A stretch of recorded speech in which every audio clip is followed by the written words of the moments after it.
All right. Hey, everyone. Welcome to our final session of the day for day 2 of Spiel.digital. I want to thank everyone for tuning in. We have an excellent alien actual play headed your way, thanks to the awesome community and the folks behind the Effekt podcast. And one half of the Effekt podcast, of course, is Dave, our GM, or game mother, I should say. Hello, evening, or good afternoon, depending on, or good morning, depending on where in the world you're watching this. Dave, is it correct that I say that you're one half of the Effekt podcast? I am the better half of the Effekt podcast. I just wanted to make sure. I am one half. Yeah. Okay. I want to make sure I got that right. But yeah, do you want to tell folks? Of course, you and Matthew. Let's bring Matthew on too. I guess we might as well. Bring him on. I mean, the better half of the Effekt podcast. Dave, Matthew, and Dave, you do some great work for on your podcast. Before we start in, do you want to tell folks where, if they enjoyed this session, where else they should be able to find your content? We're all over the internet. Go on, Matt. We're all over the internet. We are at www.effektpodcast.org for our magazine show, and Effekt is spelled with a K. Yeah. We're also, of course, on all your favorite pod directories as well. So just tap Effekt with a K in, and you'll find us. We also have another website, which is www.effektap.org, and that is for our actual plays. Again, with a K. Yeah. You can find us on the YouTube. Our YouTube channel is a kind of an accident of COVID. Our Patreons, you can also find us on Patreon/Effekt, of course, with the K. And they bought us Zoom just before lockdown. And so we've been giving it back to our patrons. We normally, except for tonight, this is the first night, Dave, on a Friday, that we haven't done the COVID Cafe. Which is our gathering every week for our patrons to chat about. But also, we've been doing a lot more streaming, obviously, online, because if we're playing online, we might as well stream. And so we've got, and every Monday currently, I'm running Dave through Mercy of the Icons, and it's been a thrilling adventure thus far. Excellent. And we do some one-offs too. I greatly appreciate you both in your community that is behind this actual play for giving your time to come on tonight. I will back out, and I will actually tell folks that if you enjoy this actual play, please hit the like button down below as well, and hit the subscribe button. That if you hit that subscribe button and hit the little like, the subscribe, and the little bell, that helps us grow as a show. And we really want to, like I've said in previous streams, we really want to grow this Freely YouTube channel and make sure that it's a spot for folks that really love all the things that Freely does and all the games that they put out. We really want to make sure that we're still in contact with everybody, even though we're not able to actually physically get in the same areas and be at events and everything. So I really appreciate we're getting close to 3,000 subscribers. I can't thank everyone enough for becoming part of what we want to do here. So with that being said, I'm going to pop out. I will maybe pop in every once in a while. I might throw up a comment or two. If people put up comments in the chat as you all are playing. Have a great session. I will bring everybody in. Thank you, Doug. That was a well-timed slurp, Matt. Well done. Really nice. I did not slurp my drink. Right. Welcome. Thank you, Matt. Welcome to Alien Olenya Bay, one-act cinematic scenario, which we're going to be running this evening. The first thing I'll say is just the warning. Alien is obviously a game with horror themes and death and all that kind of stuff. So please be aware there will be adult themes and there will be scenes of death and injury that you may find unpleasant. So if you're concerned about that, please bear that in mind. And obviously, bear in mind, youngsters may not be appropriate to watch this. With that said, I'm just going to quickly run around our group of wonderful players, all 4 of them, and Matthew. and we will. If I get them to introduce themselves, Matthew, come on. Right, we'll start. Whoa, Matthew.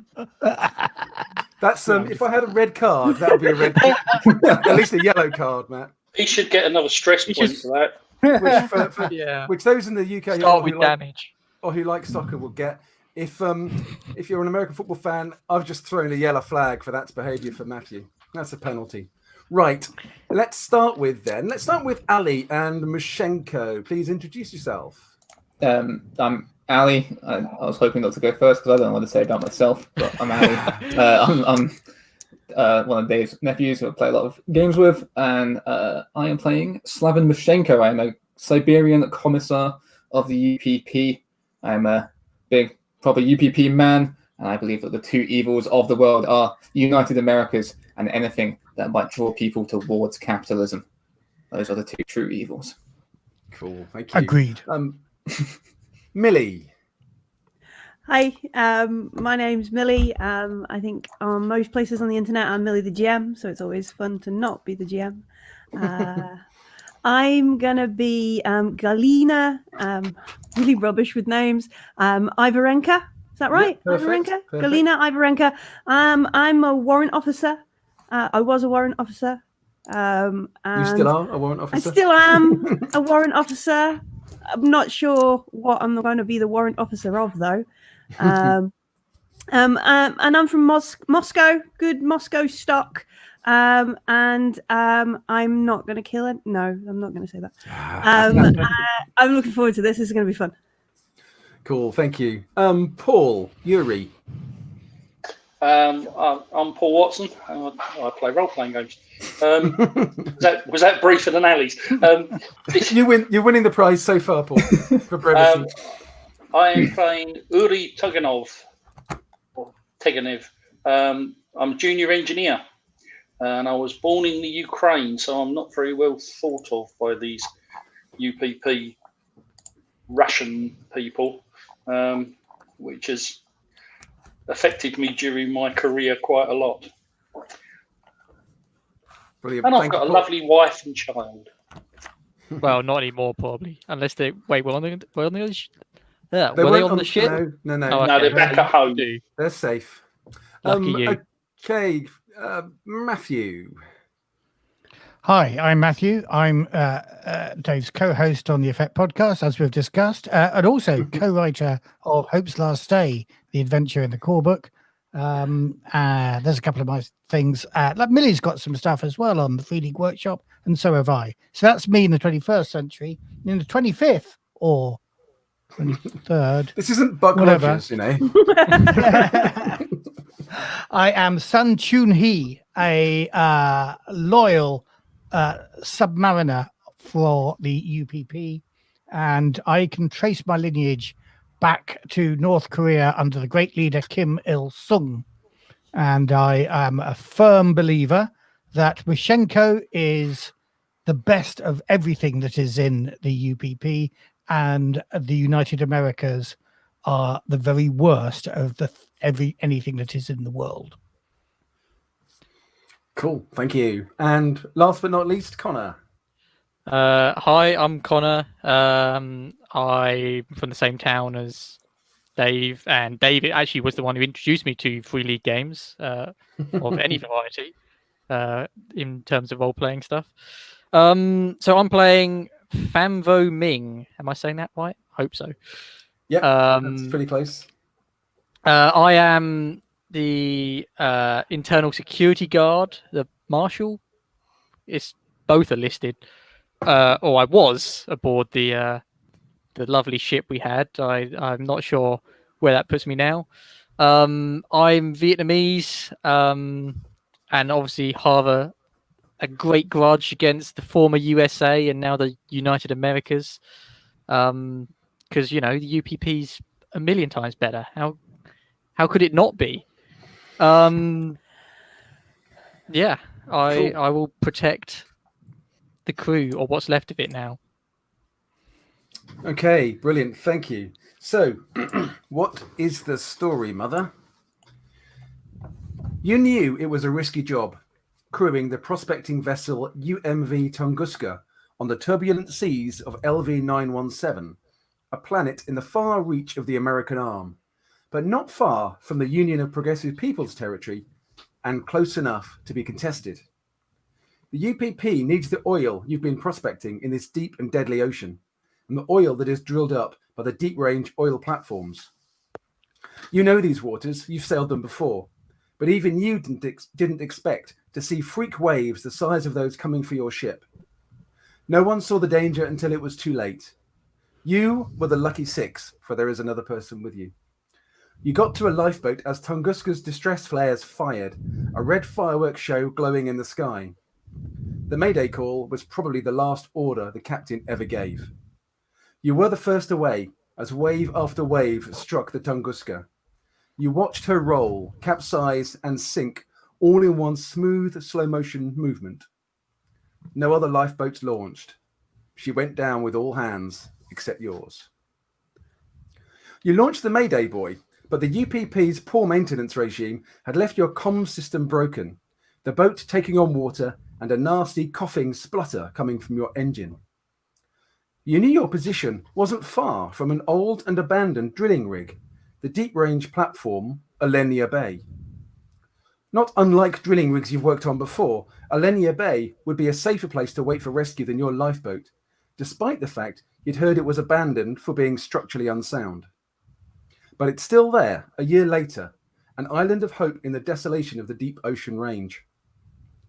You struggle for 2 days and nights against terrible winds and huge seas, your lifeboat riding ever lower in the water.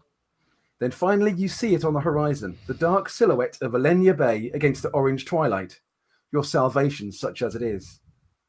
You approach as fast as your ailing vessel can manage through the roller coaster waves, and you get a good view of the rig. The drilling platform is a floating rig tethered to the sea floor by 3 heavy tethers. The place is dilapidated, with patches of angry rust spreading all over and debris swinging in the winds. You can see shattered windows on the decks, as well as welded walls and beaten panels. The place looks lifeless and dark. But most worrying of all, the whole rig is riding too high in the water. Clear evidence that the tethers are misaligned or are weakening. Your lifeboat bumps against an island of undulating sargassum, a mass of seaweed that is gathered around the base of the giant structure. A long, rickety metal ladder extends from the lower deck, called the spider deck, bending and flexing with the rising and dipping of the ocean. The engine in your lifeboat dies, swamped by the weed that literally tears the propeller from the boat, and you shudder to a halt next to the ladder. Holding on to the boat as it rocks in the swirling sea, you glance up at the drilling rig above you. Did you see a tiny glimmer, a flicker of light up there? No, it must be your exhausted mind playing tricks, as this place has been abandoned for months. Okay, I'm going to pull up the first image for you. Doug, if we can get that up. And this gives you a profile view of the platform. So you'll see on the left-hand side, if you can see the image, guys. Mm-hmm. We can. Yep. Yep. There is the rickety access ladder. It runs about 40 meters up to the spider deck. The spider deck is the sort of engineering deck, maintenance deck. It's where the power system's kept and all that kind of stuff. The crew deck, as the name says, is got like the command and control rooms. It's got accommodation, recreation areas, medical, that kind of stuff. The operations deck is where the drilling operations will run from. You've got the drilling derrick, the drilling tower on the top right. The comms tower is on that deck as well. And there's also a landing pad. As you can see, the counterweight, which holds the rig up, is underwater, and that is then tethered to the sea floor. Can I make an observation? I'd like to scan this and see if I can see that things like lifeboats, the rig submersible or submersibles, are they still in place or have they all gone? It's quite an easy thing to do. I won't make you roll for that. There is no submersible in the rack where the submersible should be hanging beneath the spider deck. And there are no lifeboats. They would be on they'd normally be on one end of the crew deck, but you can't see any lifeboats in the racks there. On my character sheet, all the conditions are ticked. Yes, that's because. What does that mean? You are. It means we're freezing, starving, and whatever the other one is. I can't remember. It's Dehydrated. Dehydrated. Yeah, so we can't get rid of stress. We can't get health back until we fix them all, basically. And if you don't resolve those in sufficient time, which I think for 3 of them is a day and 1 of them is a shift, you will then need to make a roll and you'll start suffering damage. I think dehydration you have to roll for every shift. Dehydrated is a shift, I think. Yeah. The other 3 are every 24 hours. And a shift is 8 hours? No, it's 6. Yes. Yeah, no, it's 8 hours. Oh, 8. Okay. No, actually, it's 6. No, you are right. Yeah. It's 6. Okay. I normally run it at 6. I don't know why I changed that. Okay. Make it 5 if you want. So if we don't... No, let's... 20 minutes. I don't think we want to do more rolls. It's 20 minutes now, Paul, for that. Every quarter of an hour. Your boat with the propeller torn out of it is sinking. Yeah, right. Let's get on the ladder. Let's get up the ladder, folks. Get on the ladder. You can also see this sargassum, which is basically made an island around the bottom of the oil rig. It's a really thick and sort of leathery kind of seaweed. You've seen it before, obviously. You know, you're just sailors, so you're not unfamiliar with it. You can see it bulging in places and then dropping down again, as if there's something underneath or living within it that's quite big. It's just the tide. Let's get up here. Yeah, let's go. Don't waste any time. Do we have any supplies on the boat might while be we're under here? the seaweed? Yes, you do have supplies on the boat, actually, and I'll let you take a moment to decide what you want to do with them, because you've had them for 2 days, 48 hours you've been on the boat. So, yeah, you have 1 harpoon grappler with 2 reloads. You have a cutting torch. There are 2 flashlights. There's a 10-meter coil of rope, 1 set of binoculars, and 2 heavy wrenches. And other than that, there's nothing else. There's a little bit of food on there, but it was pretty rancid, and you got through that pretty quickly. The water was no good to drink, and you've been wet basically for 2 days. Pam, you should take the harpoon grappler. You probably are the best shot out of the 2 of us. I'm not an amazing shot. I'm more like Gregor Clegane here. Yuri should... Very well, then. I will pick that up and strap that on. Yep. Harpoon gun. Yuri, you're an engineer, right? Yes. You should probably take the cutting torch. So, who's this other guy with us? The other guy with you is called Aliz Asanovic, and he was the safety master aboard Tunguska, and he has been particularly withdrawn since you all escaped from the ship. Cheer up, bud. We've finally got a place to set foot on. Yeah, so Yuri should take the cutting torch. Comrade. Do we know what he did on the ship? Bad job, apparently. He was a safety master, so he was basically health and safety officer. Safe. He did a good job, yeah. Well, that's why he's now is not the time to apportion blame. That's for a committee at a later date. Let's get up the ladder and off this sinking ship. I'm going to take one of the flashlights. I'm going to take one of the flashlights as well. Officer, who goes first? Yeah. There's 2 flashlights, right? There's 2 flashlights. Yeah, I'll grab one. I'm reckless. I'll grab one I'm willing to go first. I will go first because Commander's first, yeah. Yes, I will go first. Don't leave the ropes or the wrenches behind. We won't leave anything on the boat. Okay. What power do the flashlights have in them? The flashlights have a power of 2 each. The cutting torch has a power of 3. The harpoon grappler, whoever took that, it has 1 charge loaded and it has 2 reloads. That's me. Yeah, so I'll take the other flashlight. I think the flashlight's already accounted for. Mishenko has one. Because obviously, not to say that you are a coward or you would be last, and put everybody else in danger before yourself. But I assumed you would be at the back. And Are you talking about the commissar? Yeah. Yeah, I mean, I'm a UPP man. UPP is we're all equals. No, I was just saying I wouldn't. Everyone's life that. is as important as everyone's life. Okay, Yes, the water in the bottom of the boat is now up to your knees. Up the ladder. Let's go. Let's get going.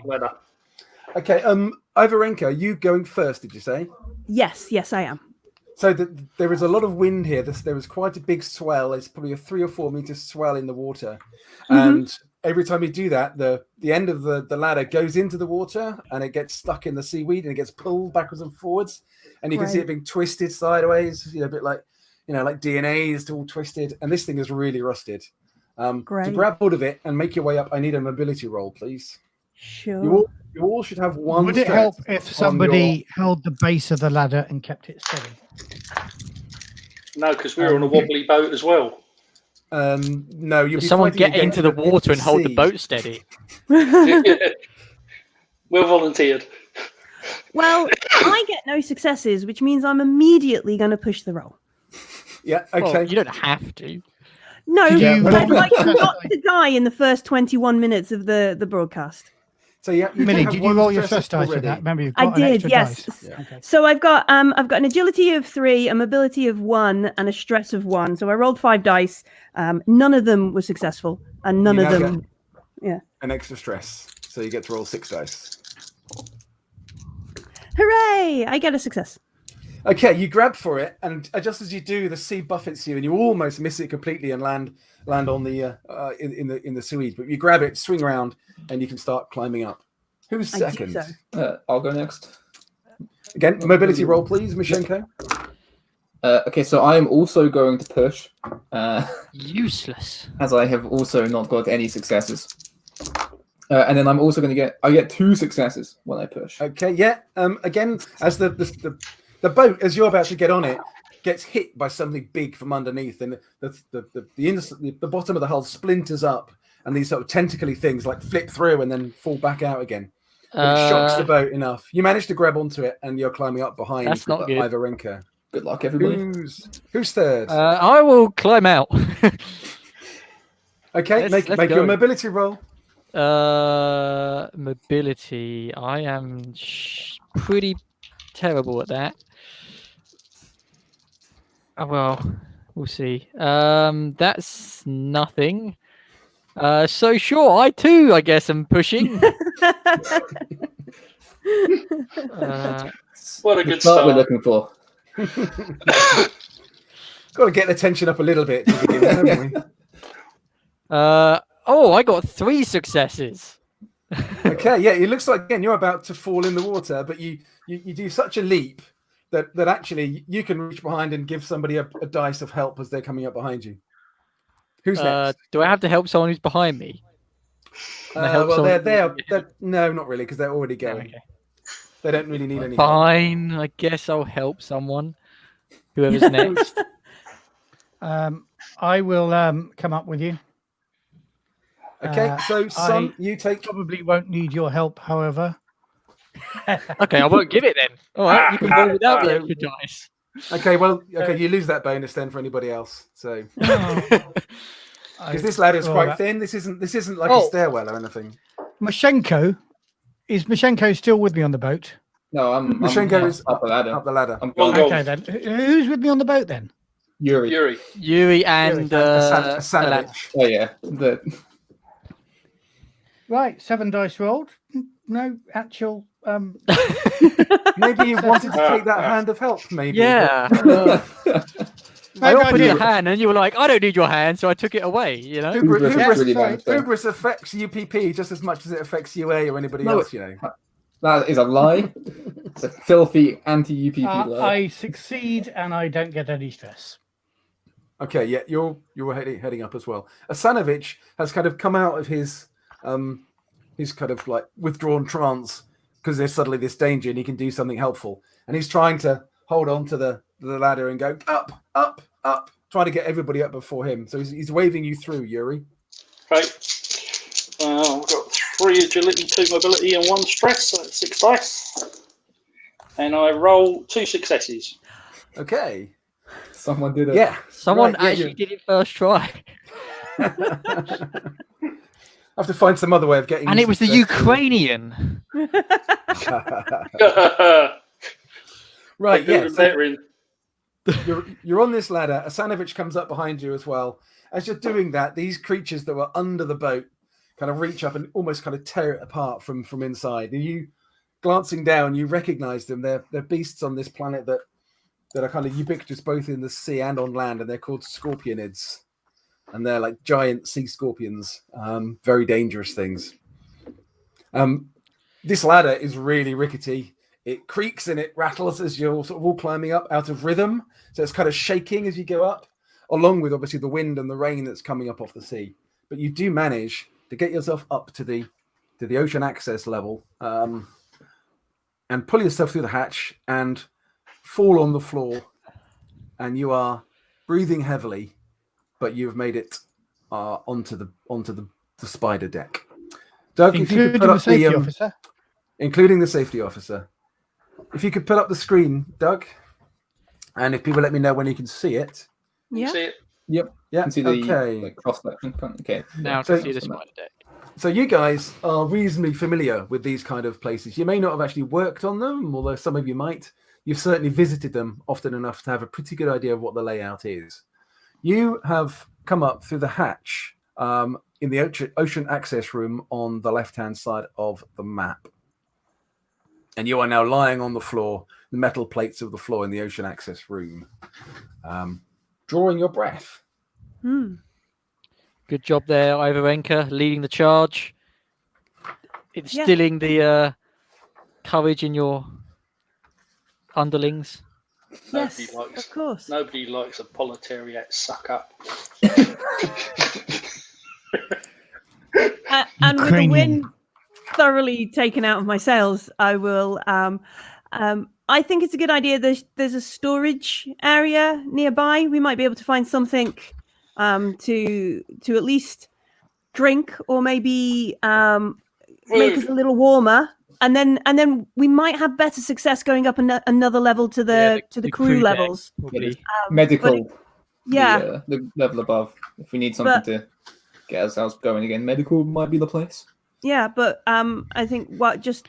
But this place has been abandoned for like a year or two. A year. Yeah. Do we know much about the kind of abandonment protocols? Would they have taken all the supplies with them, or would they have just left without bothering to take everything? Like. It would just been a quick comrades, there's a water reprocessing plant not far from here.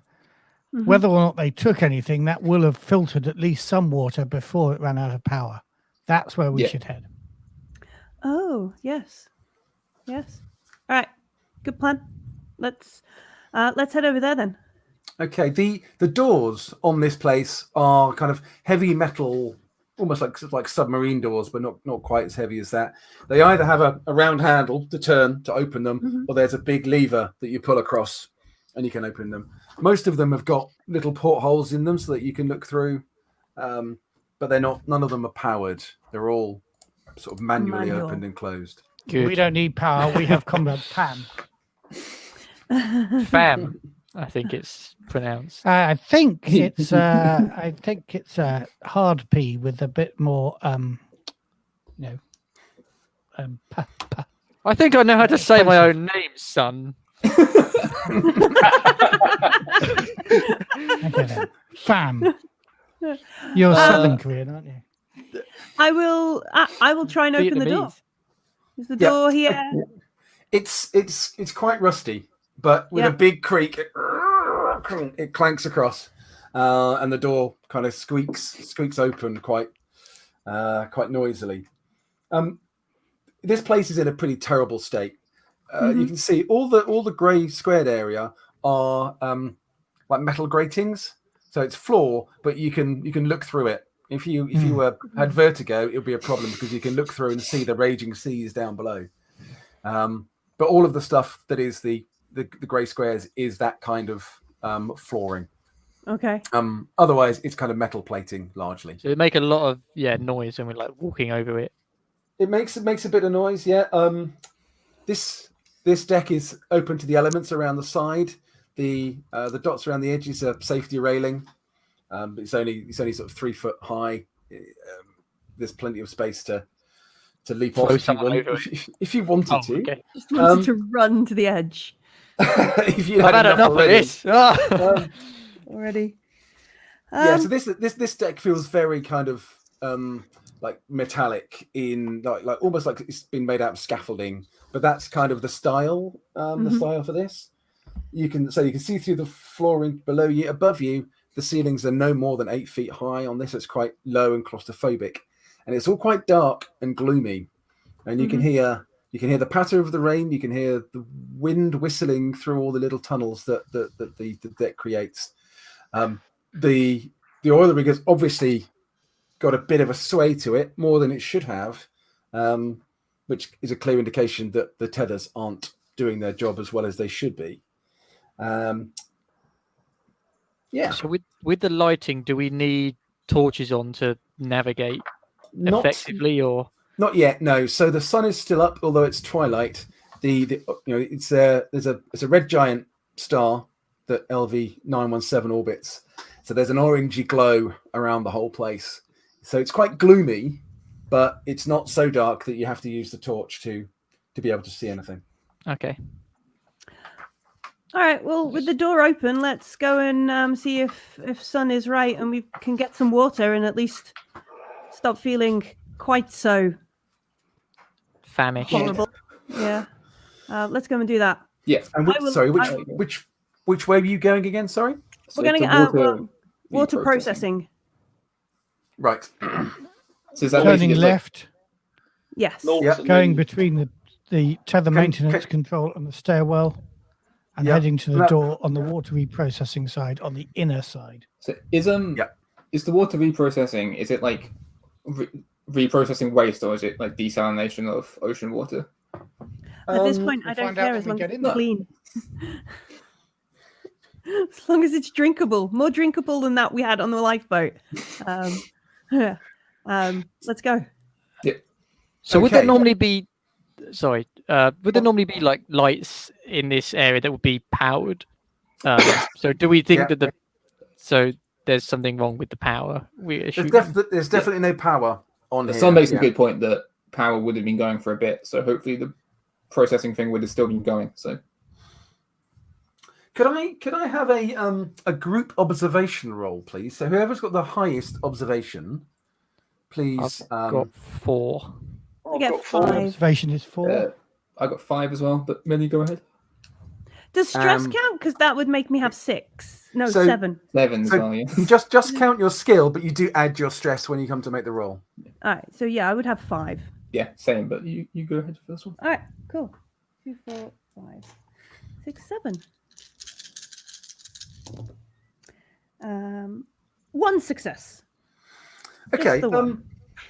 As you sort of walk out of the ocean access room and onto the grating, they kind of do move a little bit. Then they're not the best aligned bits of plating, and it's a bit, it clanks a little bit. But you get a sense that there's a slight vibration coming through the floor, and you put your hand on the wall, and you can feel very slight vibration there. You don't know what's causing it.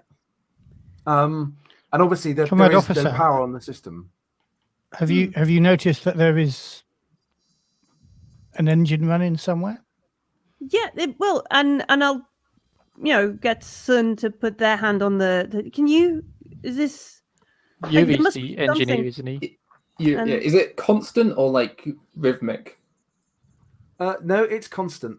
So it's not something to do with the rocking of the rig. You don't think? Maybe there are what would be the word? Squatters? Somebody who's taken advantage of. It's possible, or not. Maybe not everyone was evacuated. No, we would never have an oversight like that. Yeah, the UPP wouldn't leave people behind. Never. There were certainly no signs of life when you approached. Other than that sort of glimmer of a thought you got when you were about to get off the boat, but. Perhaps when we've got some water, we should head over to the power center. Power center, just the other side. Well, Yeah. is our priority getting power, or is it actually getting sleep and warmth and food? Well, Let's get the water if first. we've got water, Yeah, water and then we've first got- is definite. But But a But then 10-minute power- detour. Yeah, a Power 10 makes things warm. Mhm. we might can use the find microwave on the You station. can't fault the to engineer's logic. yeah, you can tell where his degree's going. And Yeah. lights would be good, even Yeah. though I suspect they won't work. Yeah. Could Yeah, I 10 I have just need new another? light bulbs. Could I have another team observation roll, please? Do you want to do it this time, Ali? Yeah, I'll go for this one. Share the possibility of panic. Also one success, so same. One success. Yeah. Success. Okay, you don't really kind of notice anything particularly, but you've got a. This place is quite creepy. You can hear the kind of the groaning of metal under strain. You can hear clanks here and there. And All of a sudden, do any of you is there somebody here or not? You got a weapon or two? haven't seen anything. I do. Just I don't know, maybe have it ready just in case there is anything up here. I mean, we could just double back, go through storage, see if there are any other wrenches or things, then head over if you're concerned, if you're worried. I mean, I'm not. It is like a commissar to be worried. It is, yes. Yeah, it's like a commissar to take necessary precautions to protect the people of UPP. You're right. Yes. This Okay, place is abandoned. There's not going to be threats. I'm putting the screen back up again. If you could put that up, Doug, when you get a moment. But let's just get to water, but let's be cautious. Yeah, let's. You know. All right, I will head off towards water and hope everybody else follows. Yeah. Okay. Is anybody not following Ivarenka? I'm following Ivarenka. I have my harpoon ready like a rifle. Good man. Yeah, okay. Fair enough. I mean, it's not going to be a very effective rifle. I know that. But No. it's the only thing I've got. Right. Okay. So if you can see the screen and see where my cursor is, you said you were walking past the tether maintenance control room. Yeah. Yeah. The bottom of this metal stairwell that's going upwards, and you come around here. The door here, again, it's got a circular wheel on it to open. Has it got a portal? Can I have a bit of a sneak a look through? Yeah, you can have a quick peek through. It's quite dark in there, so there's not a lot of light getting in. Mm-hmm. It looks quite empty. Okay. Well, let's crack the door open and hope for the best. Yeah. Okay. You get in. The room looks to have been stripped a long time ago. All the machinery. The not all of it, but most of the important parts. There are little pools of water sitting in some of it, but most of them look pretty grim and oily. You can try drinking some of it if you want, but it doesn't look very safe. Yeah, No. I don't think I'm that desperate. Yeah. No, the obviously the folks who left here were efficient, and nothing goes to waste. in the Personnel, of UPP. course, they're efficient. Yeah. Exactly. Yuri, All credit to. forgive me, Comrade Warrant Officer, Comrade Yuri. Do you think enough machinery is being taken to build another water processing plant somewhere else on this rig? If there is life here, have they done something? Can you see which bits have been gone? I suspect I can, but I also think that the party wouldn't leave anything valuable behind that could be used somewhere else at another location. Also, if there were people here, why would they? Dave? No, you can see this. It doesn't look. It doesn't look like an engineer has taken it to go and reassemble it somewhere else from what's been stripped. Yeah. Does it look like it's been removed kind of carefully, though? Like has it been removed in a way that the machine might be taken apart, or has it just been ripped out? It's more of a hasty removal rather than a quick one. It wasn't. Yeah. Ripped out. It's been torn out rather than taken out. Yeah. It doesn't. Well, it might have been in a hurry. Well, I'm still dehydrated and freezing and really tired and actually very hungry. So I'm going to double back to the No, I'm going to double back to the storage and just check first. Because if I don't, I will be really cross than I am right now. You're heading back to the doesn't get her morning water. Yeah. Morning food, morning water, and morning jumper. I'm following the warrant officer as far as the bottom of the staircase. There, I can watch her reach the storage, and I'm going to wait by the staircase because I'm assuming everything off this deck's been taken, and we're going to need to go up. I'll follow the warrant officer. If Yuri's going to the power, then I'll accompany Yuri. Make sure. Okay. I'll just want to see if the same thing's been done in there. Yeah, so I'll go with Yuri to power. Okay. As you come out of the water reprocessing plant, you hear a noise, like this kind of sound, almost like a footstep from over here by the stairwell on this deck. Sounding like it's on the stairwell, maybe. Which stairwell? I will draw my. Can you see the map? No. Okay, Doug, can you put the map up, please? Doug's done it. And can you see my cursor on that moving? stairwell with your cursor? That's what I was about. Yep. So you've come out of there. Ivarenka and Son are heading in this direction. Turgenev and Fam. Yeah. Fam. Well, basically, you're all kind of in this area when you hear that noise. I'll probably scrap going to power then. Hearing that, and sticking around with everybody to see what that noise was. What is like the indigenous life on this place like? Are there like, I don't know, birds and sea creatures and that kind of stuff? There's scorpionids. There are those scorpionids. There are there's a kind of like a millipede snake kind of creature that everyone's called leggy snakes. There aren't any big bird species here particularly. So, other than the things and those scorpionids, are they known for maybe climbing up the sides of things and getting on board? Or they can climb up and get on board. Yes, it's not common, but it's not unknown either. But they've had almost a year to do it, so there's no obvious signs up here of scorpionid occupation or activity. Oh, that you can see. I'm assuming. Anyway, I want common enough for people to have to like build defenses against it because this place doesn't necessarily seem to have it. As you're kind of thinking about what to do, you can hear another noise on this stairwell. Well, yeah, I want to draw my baton. And is it like a walled-off stairwell? Could I like hide round the corner of it so when someone came round? No, or so is it just like earlier, open? This is very much like a sort of the structure on this deck is very scaffolding-like.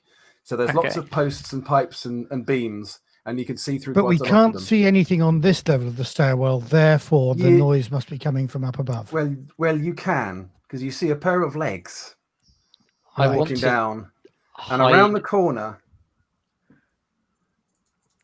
you see that. Oh, it's just one of the what are they? A Seegson. Yeah, was it Working Joe? Working Joe. That's his name. Yeah. So I'm gonna and he says, who are you and where are you from? Warrant Officer Ivarenka. Our ship unfortunately sank, and we need water, warmth, a bit of food, and a place to get a bit of rest. Are you part of Commissar Yaroslavskaya's party? Do any of us recognize that name? I'll look over it. I'll look it over here. I point to our commissar and say, "This is our commissar." Yeah, Commissar Slavin Mashenko. We're here as a separate UPP squad from the Tunguska ship.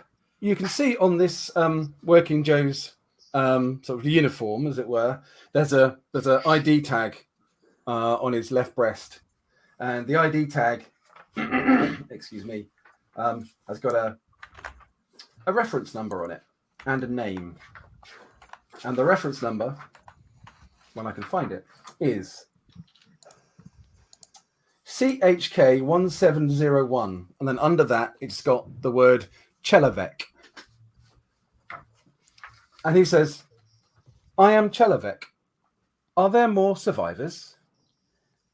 Of our boat? No. We are everybody. Unfortunately, Chelavek. As a UPP working Joe yourself, please, if you can assist us with food, medicine, warmth, water, we are struggling, and obviously it's within your duty to Aid us. to help us. Do you need specialized medical attention? No, I don't. A look around. No. I don't think we're not hurt. We're tired. We're hungry. We're cold. We're thirsty. We just need supplies. We need to eat. We need to sleep. We need to get warm. Can you still see the map, guys? Yep. Okay, so you're having this conversation about here, and that's where Chelavek is standing.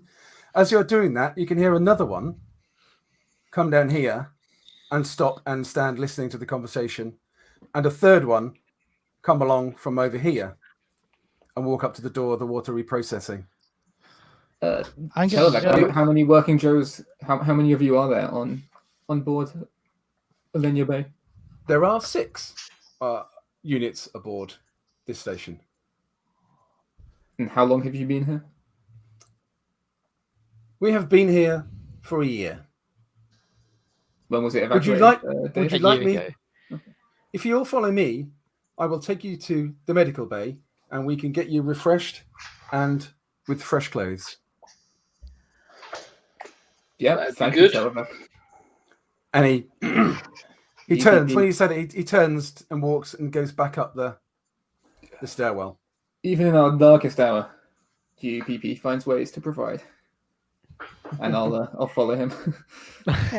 I'm just a little bit nervous, so I'll hang back and make the end of the party, and keeping half an eye on the 2 working Joes behind me, I will vaguely keep them covered with my harpoon. Okay. Vaguely. It's still down. It's not in a threatening position. So you're going to aim casually. Nervous. Okay. I've played games with you before, Dave. Can I just say, are you setting an Overwatch condition? I am not setting an Overwatch because condition. we've had a moment about Overwatch conditions before, haven't we, Matthew? We have. I think Matt's only ever rage quit one of my games once, and that was over Overwatch. Overwatch. It'll be coming up on the podcast shortly, won't it, Dave? It will be, yeah. I was going to say, the Destroyer World stuff is I haven't edited that one yet, so I might edit out the bit where I go, bloody Matt, what a baby. Anyway, in this situation, Matt, you're just keeping an eye So on I'm not. them, I'm just at the end. I feel my responsibility to the commissar and to my comrades here. Since I've got a ranged weapon, I'm going to be on the back just in case they start running up to me or us or something. Okay. Well, they are in effect sort of waiting for you all to follow Chelavek and look like they're simply going to walk into walk at the back of the queue, back of the line to follow you up. Okay, I'm going to share the screen again. So let me know when you can see it. Yeah. Yep. Cool. Spider deck. So you're going up the ladder there up to the crew deck. So it's like a stairwell. So it goes round and it comes up. So it comes up into this corridor, and the door on the left here is open, and Chelavek walks in and takes you into the medical center. If you're following him. Yes. I assume we are. Yeah, no. Okay. This deck is the crew deck. It's mostly metal gratings where you are. The building structures you've now moved into a much more sort of metal paneled, metal plated part of the oil rig. It's quite dusty. It's got signs of sort of the wind having blown through these corridors at some point or another.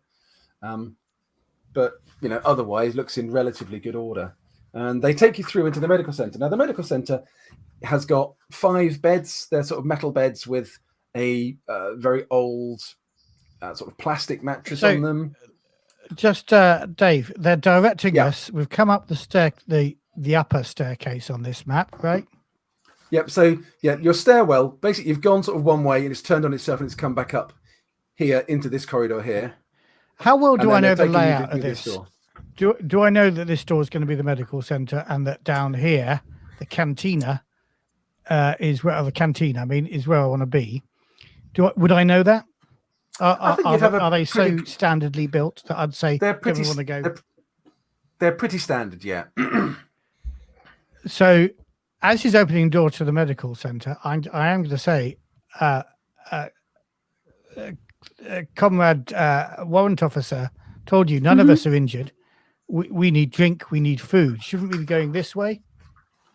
And I'll point down to the corridor that would lead us round to the recreation and canteen. Well, you can go through the medical center to get there. It'd be quicker, wouldn't it?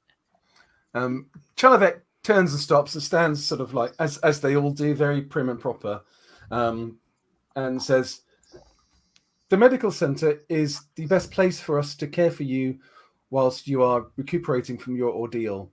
There are no food. There is no food. There is no water in the recreation and canteen room.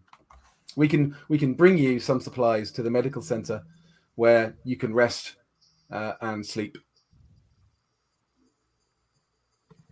Comrade Commissar, what do you think? I trust UPP Manufacturing to take the best care of UPP people. If they are going to bring us food in the medical center, it can't also hurt.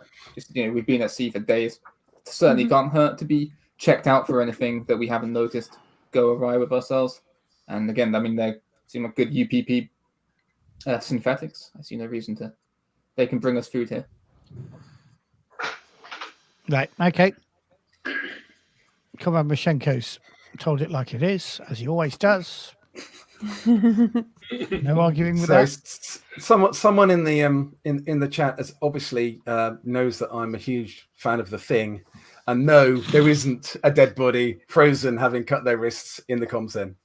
just to get that out of the way straight away. But maybe next time I run it, there might be. That's not a bad idea. Making notes. Yeah. Yeah. So you're going to medical. I say it's really. It's got almost nothing in it. There's no medical supplies in here particularly. So there are 5 beds with these very old, horrible. Who's sleeping on the floor? Plastic mattresses. There are pull across plastic curtains that are still there. There are a few blankets lying around, but otherwise the room is pretty much bare.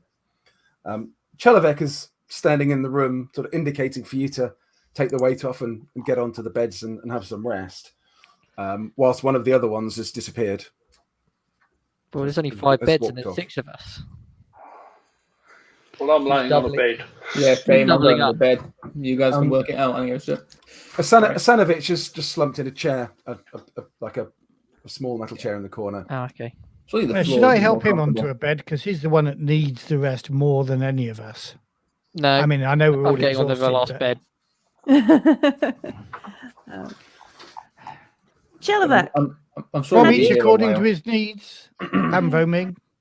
2 each. Yeah, and I am very in need. Okay. 2 each. Chalavek turns to Ivarenka and says, "Yes, Warrant Officer. How can I help you?" Have you been here to maintain the station? Why have you been here for the past year? We were left behind when the station was abandoned.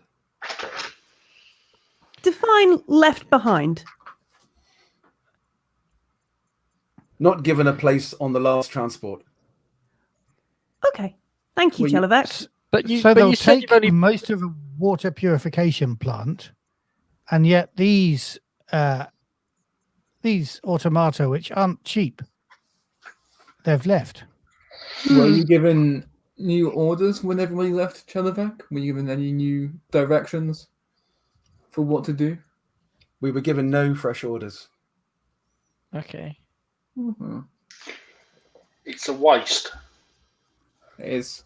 And but it might have very well saved our lives, so let's not complain. I was not complaining, but I'm sure when the committee is formed into the investigation, many things will come to light. Why would I'm there be sure an investigation? wealth of things will come into light. I mean, why wouldn't there be an investigation? This has been So a couple of minutes later, one of the working Joes returns. He's got an armful of clothes, dry clothes, and some excellent. sort of like quite tattered rags that might once have been towels, and places them down and hands them there. Another one comes in that you hadn't seen before, and is carrying a tray of some very old UPP ration packs and some bottles of water, which are unopened, sealed. Yes, yeah, all unopened and sealed. Yeah, God save. They're all slightly out of date, but in the UPP you often eat rations that are a bit out of date, so it's. And I'm We not sure. never eat rations that are a bit out of date. Sometimes the dating on the rations is overly protective. Yes, of course. Yeah. Um, And I'm not sure we're necessarily in a position to be like, do you have anything a bit closer to its I'm use-by date? vegan. I'm vegan and gluten free. We're all vegan here, Warrant Officer. Yeah. The UPP grows food in its plentiful golden cornfields, enough for everyone. Yes. Have you not seen the workers in the fields? Yes. I was going to say slaving away, but I don't mean that. I mean toiling. Working away. The inner workings of the UPP shine through with a Working away, like the badly heroes placed of the word. UPP that they are. I'm going to get some water and some food. Yeah, same. Yeah, me too. And warm clothes. And yeah, sort through the clothes, find something that might vaguely fit. Yeah. I'm looking. Is there a flight suit? I like flight suits. There's probably something that is vaguely equivalent to a flight suit. Yeah. Okay. It's a bit tattered, a bit moth-eaten. Well, maybe not moth-eaten, but a bit old and stale and smelly.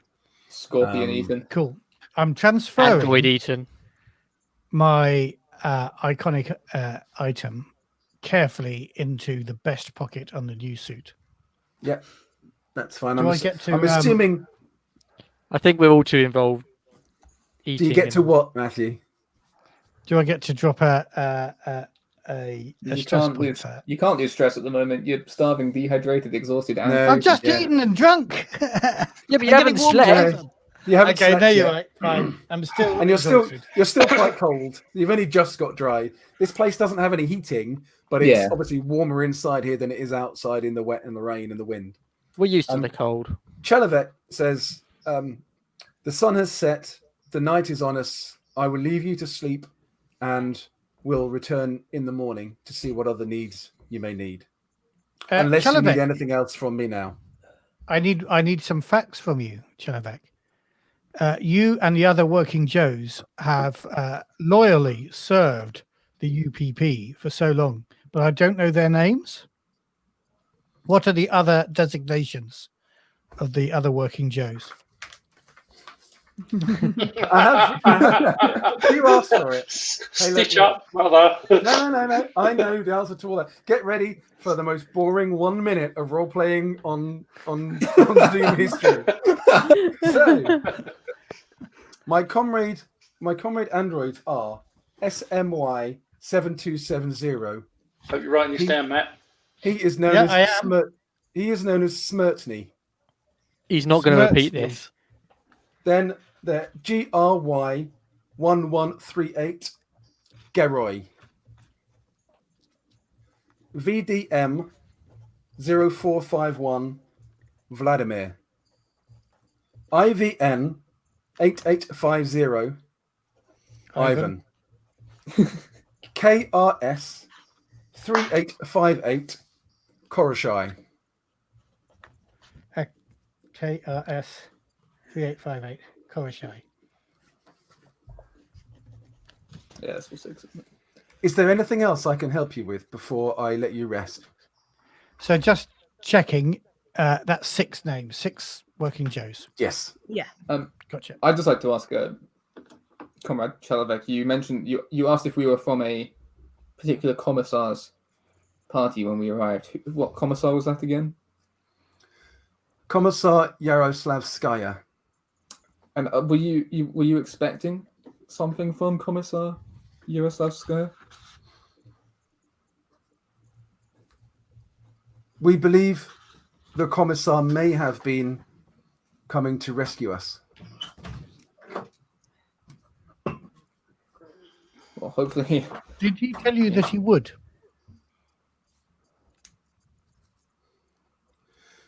We have not had any contact with Commissar Yaroslavskaya for over a year.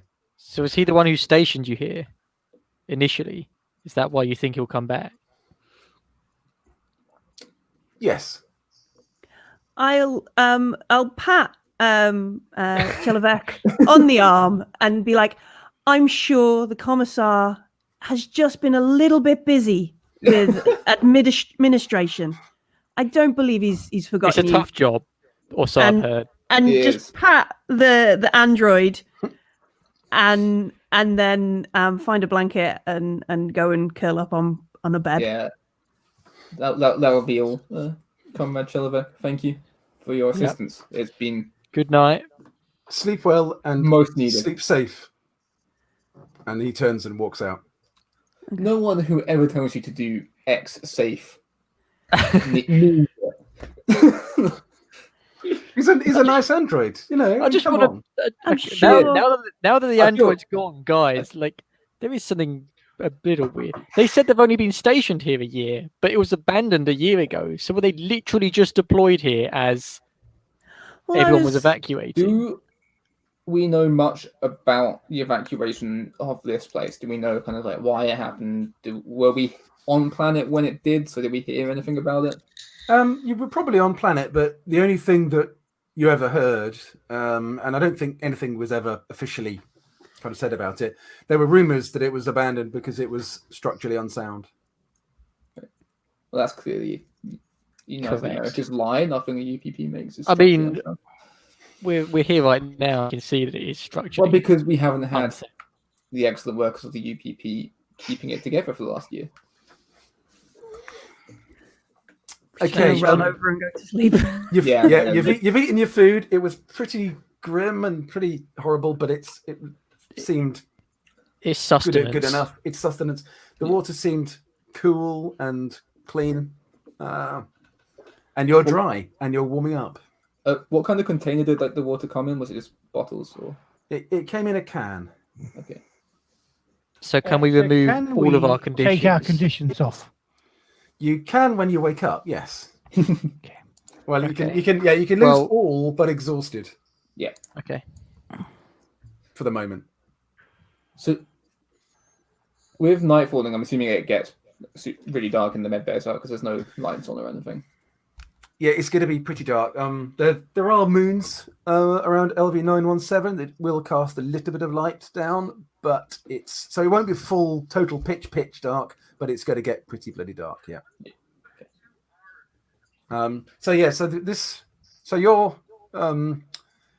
This room has got windows around two sides, and it's obviously got two doors in it, one which you came in and one which you think leads out into the corridor that will take you down to the recreation. So you can see the final knockings of the sunset as you fall asleep, assuming that you're all going to get some rest. Yeah. I think so. I'm exhausted. I should be caring about guard shifts and shit, but I think I'm just. I mean, none of us have slept for a couple of days, I imagine, right? Yeah. We're. Yeah, it's like been almost we've got the impossible to sleep on lifeboat. We've got the androids watching over us. What's going to happen? It's going to be physically pretty difficult to keep ourselves awake. So I'm just going to sleep. Okay, you sleep. You can strike off your exhausted condition. Yay! So, because we've just removed a condition, can we or can we not also remove stress from sleeping?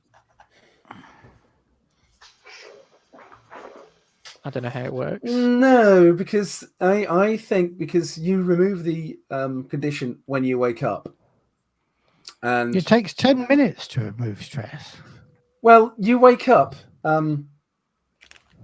not in the nice cozy way that you would normally expect if you're having a holiday at the dacha down on the Black Android Sea. face 2 millimeters from you. Watching. The rules don't say you should have either dead and stress. They say 10 minutes in a place where you feel a bit secure. And we do feel secure. We've got Working Joe's keeping guard for us. We're in a medical centre. Sorry, I never said that. I shouldn't argue with the GM. So I have to. No, It's Dave. It's not wise, Matt. So, from now on, any signature attacks, I'm going to be rolling them on for Matt, and he's going to get 6 every time. Oh, yeah, this dice roll. You're going to roll them on. You're going to roll them on D20s. Yeah. Anyway, you awaken, so you are kind of, you've had a good sleep, so you've had enough to take your exhaustion away, but you're awoken to a noise, like a. That's not an Android. Somebody knocking on the door on the or window. On the window. Rapping on the window. Are there like blinds show us or the something? window. Or is it just? I will bring the map up again if Doc Is it- would be so kind. Is it daytime again? Can we properly see out? No, it's not daytime. So again, the nights here, say the diurnal phase of LV917 is 36 hours. So the nights are 18 hours long. Oh, wow. You've probably slept for about 10, and it was probably a couple of hours dark before you finally got to sleep. So you've got another most of a shift left before you're going to get full light coming up. It's the torch towards the window, then, isn't it? So these blue lines are windows, and these 4 windows are all intact in the medical bay And unobstructed. And there is no, they're not obstructed. They're open. There's nothing over them at all. They're very dirty. They're very salty from all the salt water that's been on them that hasn't been cleaned. And the knocking is coming at this window here. Who's closest to that window? Anybody, or is we all sort of on the other end of the room? I think I'm in this corner over here. Farther away. I think your beds are probably lined up along this wall under that window. Pretty close. Mashenko is closest to that window. I'm assuming, can I see out of it without shining my flashlight at it? I shall shine my flashlight at it. Not clearly. If you want to see clearly, you're going to need to. Are you turning on the flashlight? 1s or 6s that loses power? I can never remember. Let's make it 1s. Okay. Okay, I lose 1 power then. That's a shame. Right. Okay. Yeah, you shine the light at the window, and is everybody watching? I think we're all interested in who's when the GM says that, everyone goes, "Oh God, I'm going to see what's out there." So the window, basically, there's a person out there, and they look, from what you can see through the dirty window, they've scrabbled at the window to try and scrape some of the salt and the grit off it, and they'd obviously been looking in. They've seen you. It's a man. It's got kind of like disheveled, wet, matted hair. You can only really see his head and his shoulders and his hands because that's what he's banging on. He looks really dirty, and he's trying to kind of say something through the window. He's not shouting. He's kind of like hissing.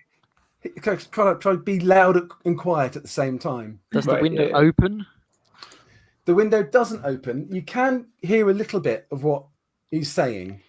But have we got a beaker in this room at all that we can put up against the window? And there might be a beaker. There might be a beaker. Doesn't he also need a beaker? Is that not how it works? No. Well, we're not attaching a string between them.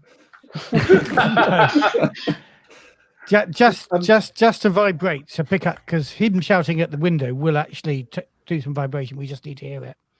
So he's not actually shouting. He's trying to be.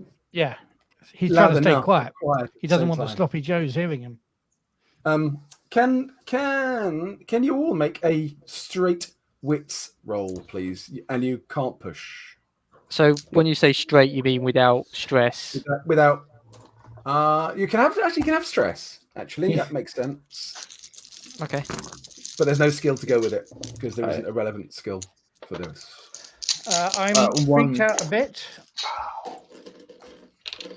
I don't hear anything, but I'm freaked out. I got 1 success. It said add stress dice. Thanks.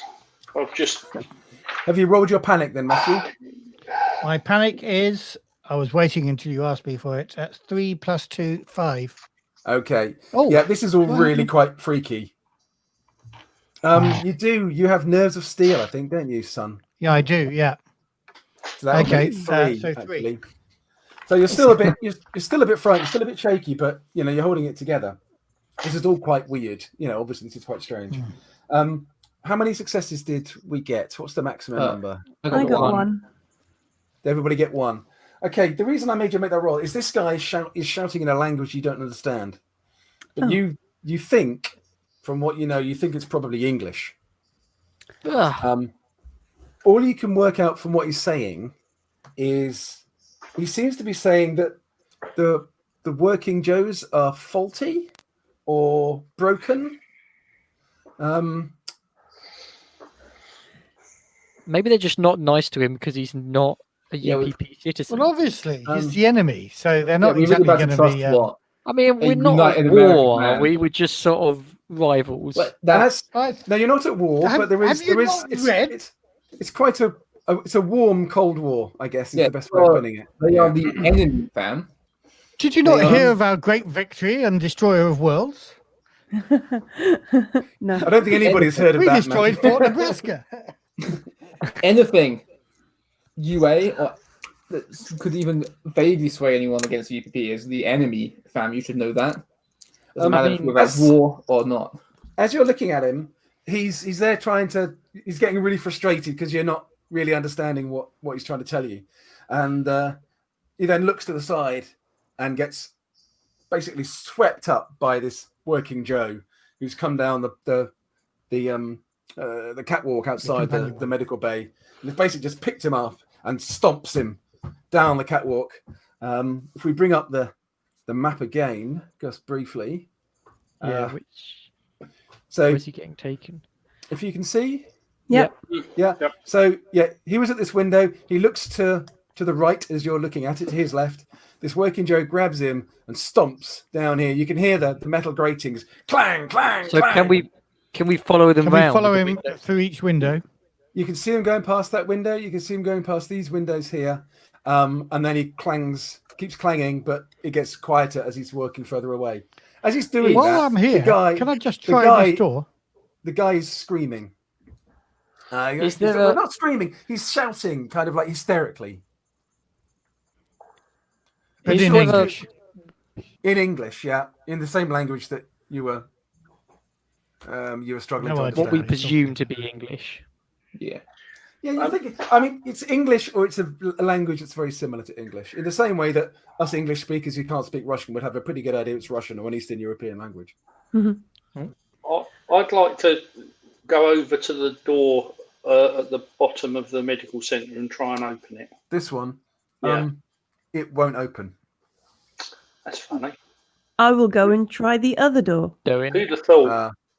It won't open. The working Joes are just trying to keep us safe, I say, but I'm not convinced. You can see if you looking through the portholes there, you can see there is a working Joe outside each door.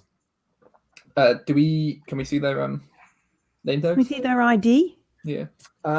It's or any. Yeah, one of them is Ivan and one of them is Geroy. I will protection, of course. I will on the window. I will tap for whichever one is over that side, like tang tang tang tang tang tang tang tang tang, kind of thing. Which door are you tapping on? The one that you came through originally? Yeah, the one that we originally came through. Okay, that's Geroy over there. All right. And he make an observation roll, Ivarenka. 5, 6, 7.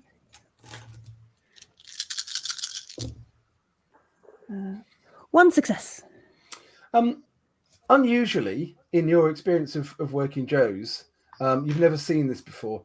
He looks kind of worried and conflicted, and working Joes aren't well known for exhibiting any kind of emotion. Yeah. Emotional response. And he kind of looks sort of left and right and kind of steps forward to open the door. And then as he does that, Another Joe comes down the corridor behind him. So is this Geroy? Sorry. Geroy looked is the one at the nervous. door. Okay. And he then opens the door. You can hear it click with an unlock, and pulls the bar back, and the door opens, and the other Joe that was coming up behind him, which is Chelevek, walks past him and comes into the room, kind of sort of gently ushering you back away from the door. I will be like, Chelevek, I don't know if you've noticed, there is a difference between me and the other comrades that is not my rank. I need the bathroom.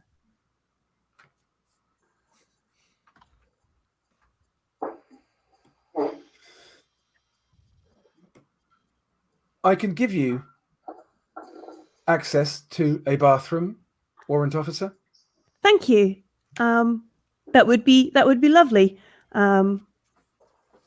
If you would go with Geroy here, he will escort you to suitable facilities. Right. Yes, that would be perfect. Nice to meet you, Geroy. Let's go to the bathroom. And I'll be like to the and follow him and go off. What are the rest of you doing? Chelevek is now stood just inside the door. Comrade Chelevek, we have a couple more questions for you, if that's okay. I anticipated as much, Commissar. This last year, has it just been you and the other working Joes left here? I am sorry that your sleep was interrupted by that incident. We do have 2 other castaway survivors aboard the base. They arrived here some many months ago, and we have been doing what we can to keep them well and safe. The language he was screaming, I suppose, I didn't seem like anything we, good members of the UPP would be talking. Decadent language. Do you know where these stowaways are from? I believe they are from a United Americas prospecting vessel that sank several months ago in this area. And yet you, as seemingly good, hard-working UPP androids, have opted to keep them safe and healthy when they are clearly the enemy? One of my prime directives, Commissar Mishenko, as you would well know, is the preservation of human life.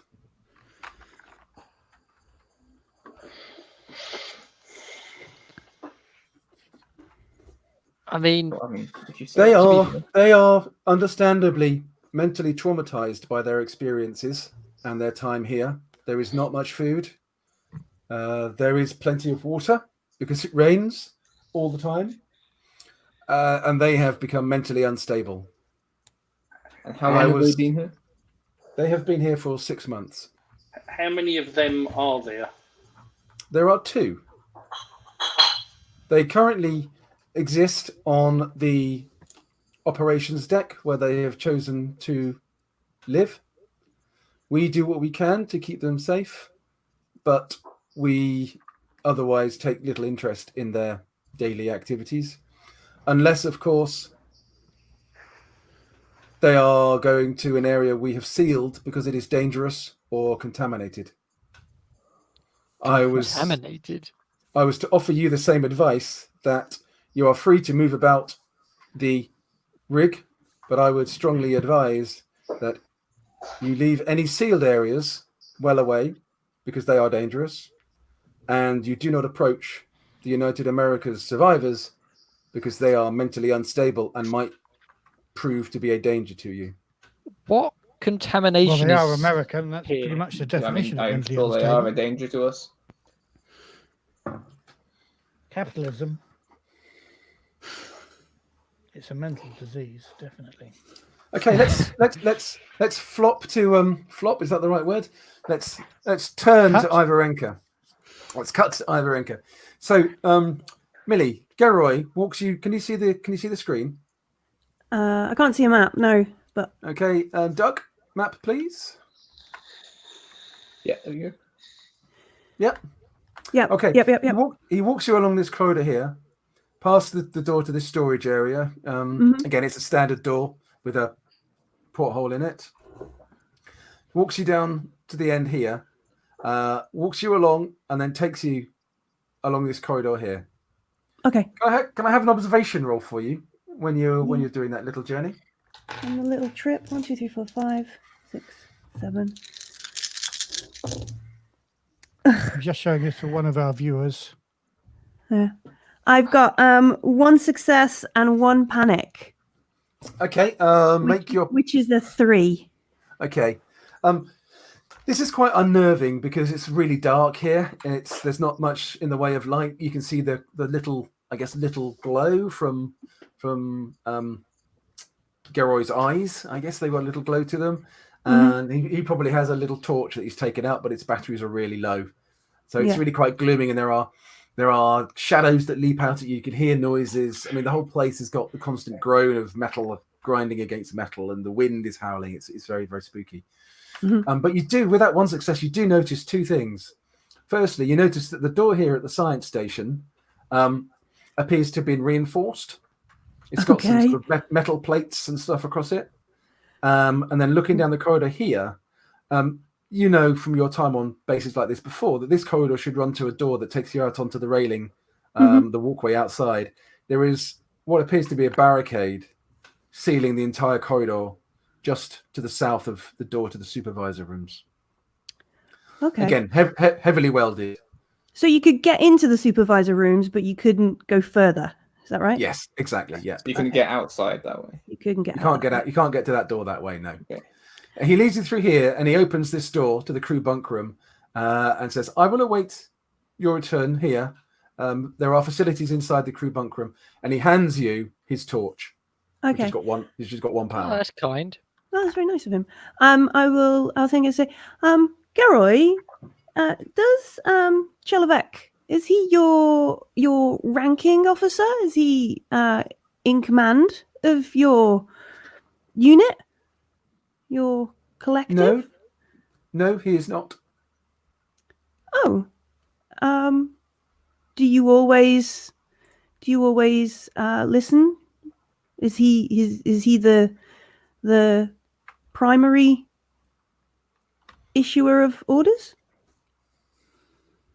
No. Okay. And we are equal.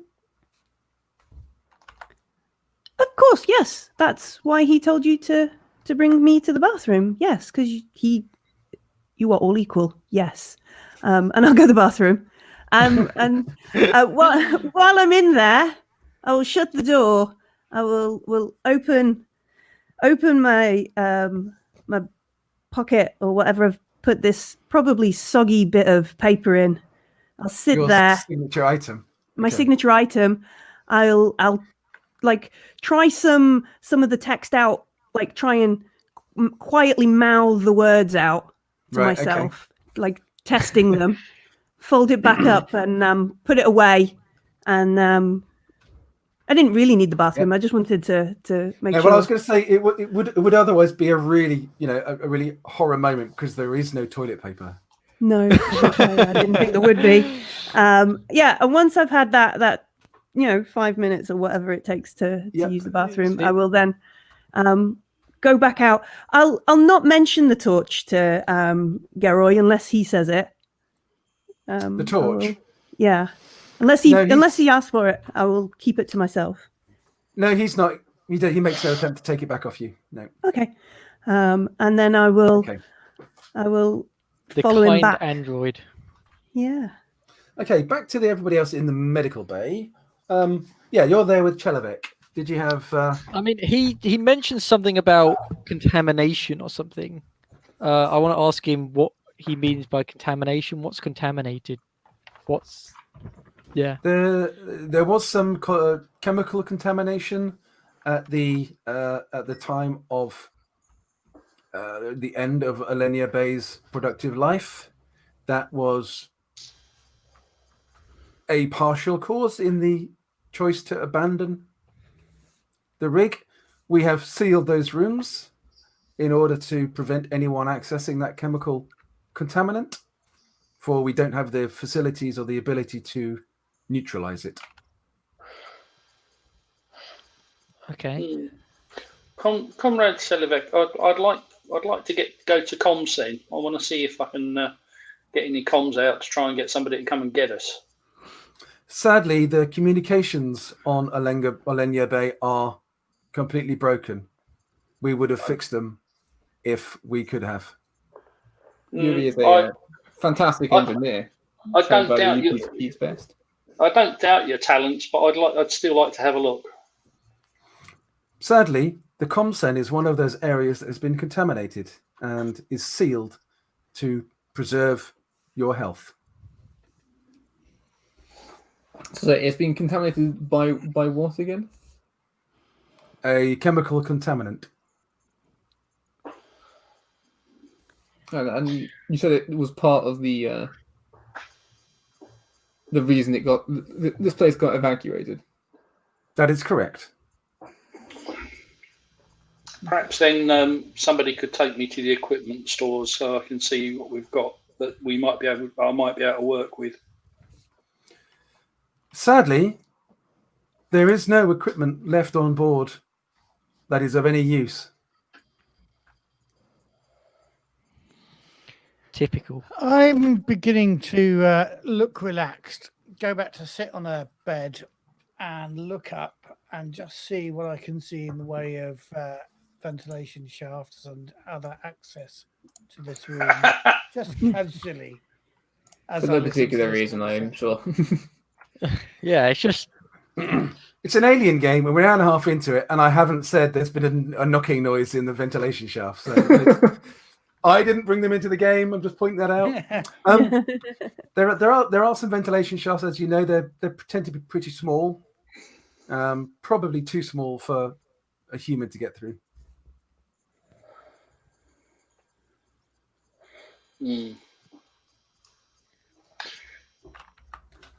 Okay. Ivarenka returns with Geroy, and Chelovek says, if you have any further need of our services, you will find one of us about the platform. Are we free to roam the station, except, of course, in the areas that are off limits? You are free to roam the station, but as I said, I warn you against going to areas that are sealed or from approaching the United Americas survivors for your own health and safety. Okay, we will do that. So just one more thing.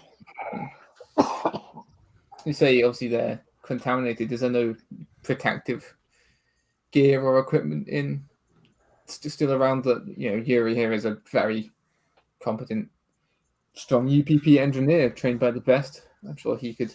A second pair of eyes is never a bad thing on the problem. And you yourself said you were waiting to be rescued. Any help we can get in that, I'm sure, would be good. We do not have any. You're going to say sadly, weren't you?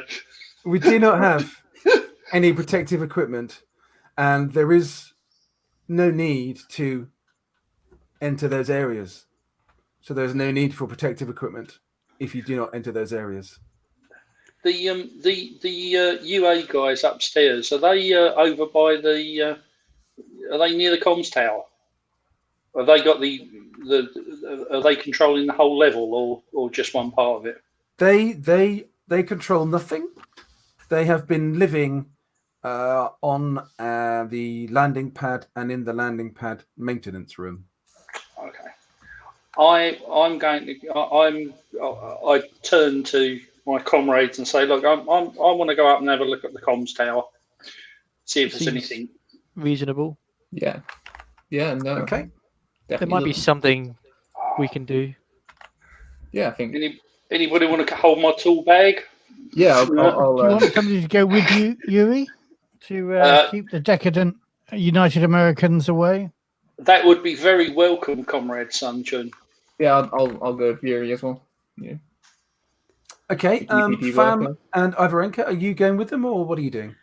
I will follow my warrant officer where she thinks I am best utilized. I don't know. I don't know if we'd be any help repairing. I mean, I've got no skills in that sort of area. Is there anything else we think we could? Like, I don't want to be like, let's just sit here. But I genuinely don't know if there is an extra bit or thing to. So, hang on, have the androids left us now, or are they still nearby? I suspect there's one still around. They're still nearby, but they're not stopping you leaving. They are, I think, just available if you wanted to ask them any more questions. Are they? Yeah, I was more worried about them listening in. Because we whisper, I suppose, but you can send. You can move off somewhere where they can't hear you if you want. Just move further into the room or whatnot, and be like, you can do that. So yeah, I guess I will say maybe enough for the Chelovek or someone to sort of overhear. As in, I think, Fam, perhaps we could make a bit of an inventory. We're probably going to be here for a while. It'd be wise to go through what is here. Not to suggest that androids are not capable, but sometimes they are too dedicated to their own programming, their own directives, and sometimes a human can. No, we're not. I'm not it's saying just do different things better, needs but they can of think the outside humans the box and the no, just different needs of the humans and the androids, Fam. And I'll be like, don't antagonize. Okay, I get it. and then I'll wind up the synthetic. I'll hand Fam the extra torch because I got one of the torches from the lifeboat. I will thank you. Quietly hand him the torch surreptitiously so Chelovek doesn't see. But that's what I'll suggest loudly. We make a bit of an inventory of this level that we can get to, kind of thing. Yeah. And, Fam, that flashlight has got 1 power. Okay, I'll note that down. And you're going off to pretend to do an inventory of this deck. Yeah, so we'll go to the crew room that I went to the bathroom, and we won't, that kind of stuff, and just. Okay, the map is up again, Doug. If you can. Because I'm very tempted to potentially go try and communicate with the. Well, yeah, we could just slowly and boringly do that for a bit. I mean, we could, while we're stockpiling or taking inventory, we could just, happen to be nearby their area at that moment. So you want to go and talk to UA enemies? No. Well, could interrogate stranded prisoners. Okay, Millie and Connor. So what are you doing immediately? What's your next action? So immediately we're going to go to the bunk room that Geroy took me to. That's where we're going to. That's my first point because that's it. And I'll point at the science station door on the way, and then point at the barricade and be like, look, this is where and that kind of thing. And then just root around in there. I'm not expecting to find much. Okay, you could be doing that. Let's go back to the others then. So you guys, you're going up to the operations deck. Which direction are you going to take? I assume we probably just go the way we think is quickest, right? We're not. Well, logic could sort of say we move to the right on this level and then go up. But I think if we go up the nearest and then move across, we might happenstance bump into somebody we might want to talk to. Okay. So you're going to go up the stairwell on the west side of the platform, yeah? Yeah, that way we get to do a bit of a recce, don't we? Of the we get a bit of a holistic view. Talking of people we might want to talk to, do any of us speak American? Of course not. We're not bloody traitors. No, but hopefully they have somebody who speaks the mother tongue among them. I'm Not that we should believe guys. anything they say in the first instance, anyway. I mean, not Okay, guys. So it's dark still. It's a couple of hours now until the first rays of the sun come up. There is a little bit of moonlight coming down, so it's not pitch black, but it is pretty dark. Yeah, you come up these stairs here onto what is a big the big upper deck. It's all open to the elements. There's a lot of wind. You can begin to feel there's a swell building because you can feel that the whole platform is beginning to sort of build up a bit of momentum in a greater sort of bobbing and weaving in the waves that are coming down below. Are you heading straight? Are you heading straight for the comms tower? So we came up these. We might as well pop ahead into the storage shed. We have to go past the door to it anyway. Yeah. If we go north and then through that door there. Yeah. We don't want to make it look like we're going towards the UA guys at the minute. But no. Yeah, let's see what's in there. It's empty. Completely empty. There's a few scraps of paper on the floor, maybe a couple of crushed cans. But otherwise, this storage shed, which is really very big, is completely empty. Yeah, that's like what? It's like, you've never seen one as empty as this. And 20 odd meters. Other than the day when you're on board one before it'd been launched. It's been stripped, this place, completely. If we carry on then across towards the comms tower. Looking as we get to the corner, looking down, what can we see to the south, just past the storage shed? Can we see this? There's a huge tarpaulin which is tied down over lots of what look like to be wooden crates. It's not tied down very well. It flaps in the wind. You can see that the crates under it are very disorganized. Quite a lot of them are broken. There are some of them that have been pulled out and seem to have had slats pulled out of them. No obvious cargo or contents lying around anywhere, but there's quite a lot of wood sort of littering the deck. Says the Commodore Slavin, possibly the UA guys scavenging. And I assume anything that is misplaced is the fault of some UA. As you're over here looking this way, you can't kind of help but notice there's a working Joe kind of stood here watching you. How unexpected. I wave at him in a comradely salute. And he kind of raises a hand to wave back. He doesn't appear to be trying to hide or anything, but he's definitely watching you. He's just watching. Okay. I'll head over to the comms tower then. What does it look like in my professional opinion? In your professional opinion, it's still standing, but it's obviously been battered by the weather for the last year or so. It clearly hasn't had any. There's nothing to suggest it's had any kind of maintenance done on it at all.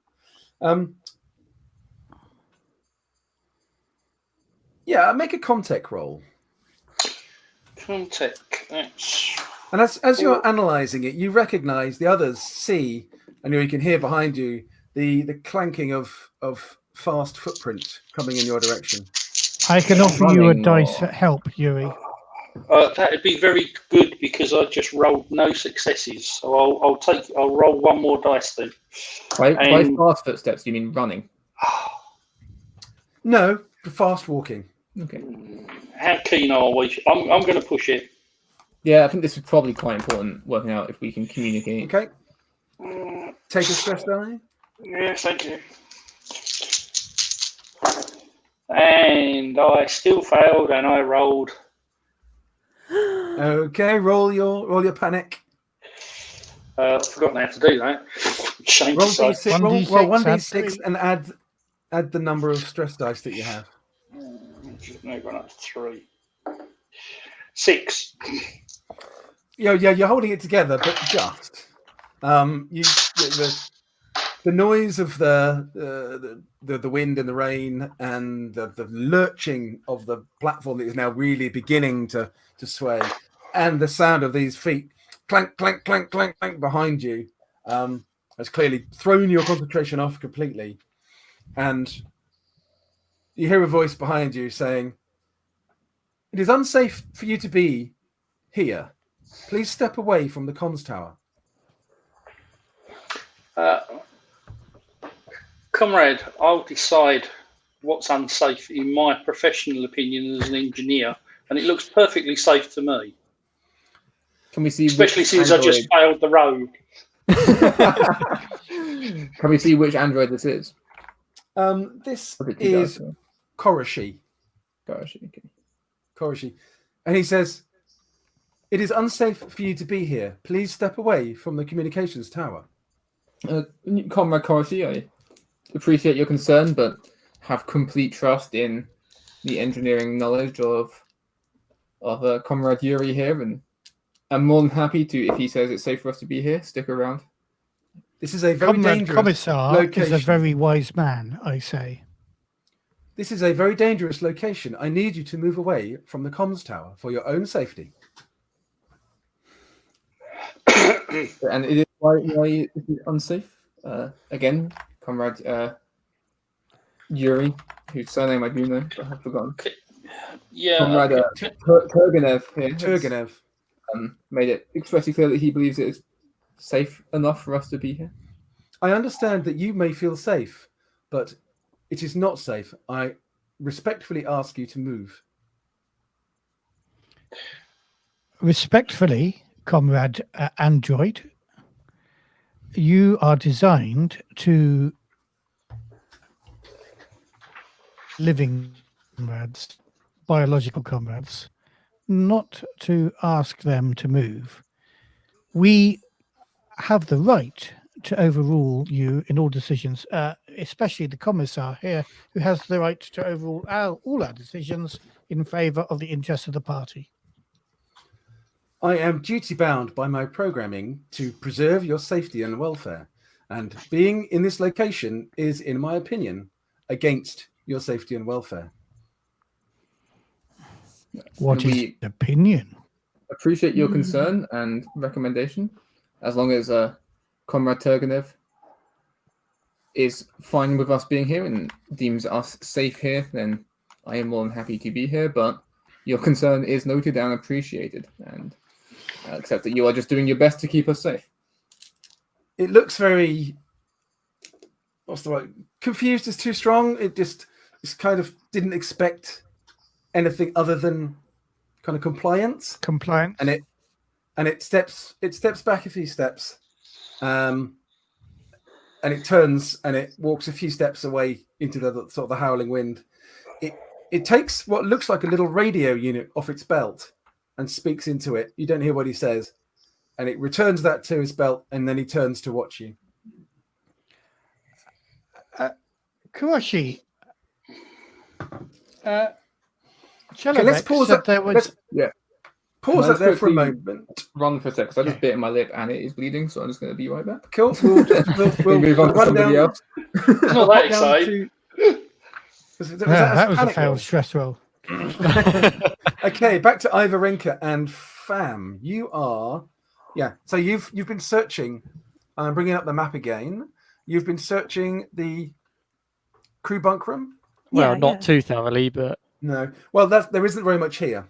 So there are crew bunks for 28 crew members. There's a few blankets, the odd pillow, a bit of scrap paper, the odd broken cup maybe on the floor, but nothing else at all. Are there any of those scraps of paper? Are there any like notes written on any of them or any information at all? They're all so ruined by water and identifiable. oil. No, there's nothing. Okay. No. All work and no play makes thingy a dull android. Is there an android around?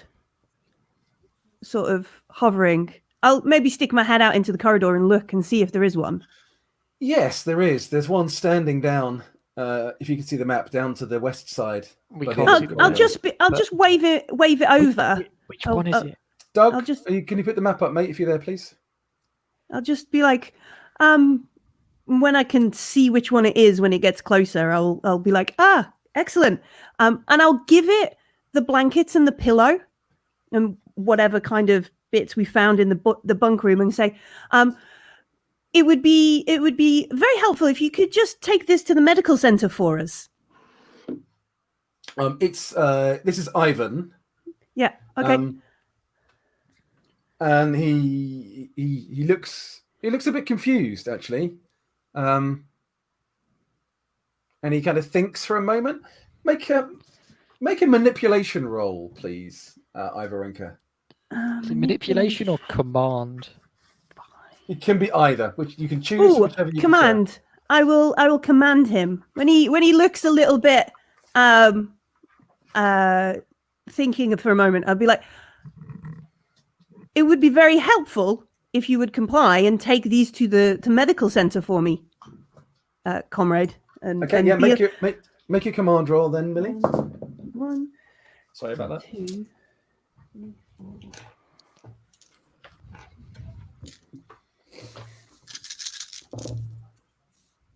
Oh, I panic. Okay.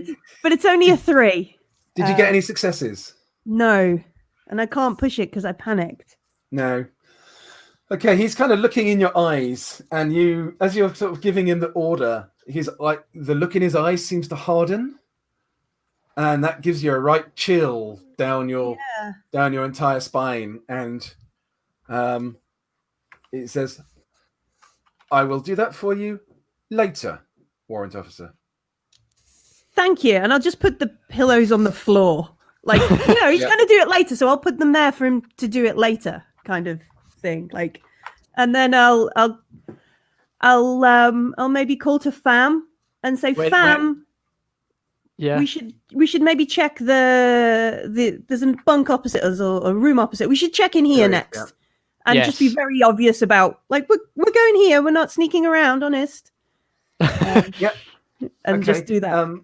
That room is bigger, but otherwise it's pretty much exactly the same as the other crew room.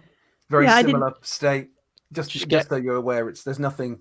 Yeah, no, I'm not expecting to finding anything. I'm not like open a box in Fallout and find 10 bobby pins and a nuke or something. I'm just So if there is any more pillows and blankets, I'll make a scene of piling them up for us. Barricade of blankets. I'm making a pillow fort. But I'll sort of suggest that Fam maybe check because there's supervisor's quarters a bit further up.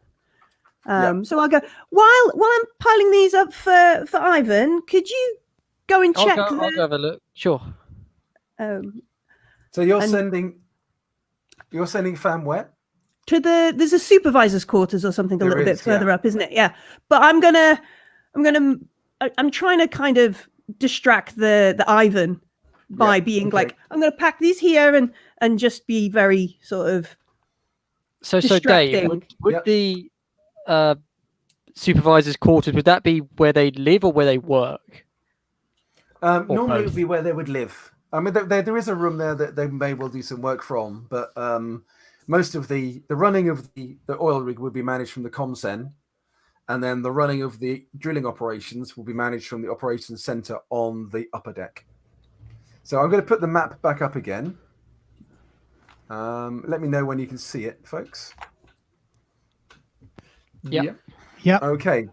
So Ivan is a bit perplexed. He's kind of torn between watching what you're doing, Ivarenka, and what Fam is doing, and the outcome is that he kind of gets stuck in the corridor here. As Fam, you can make your way down here. Well, so did he look like he was trying to pursue me as I was walking away?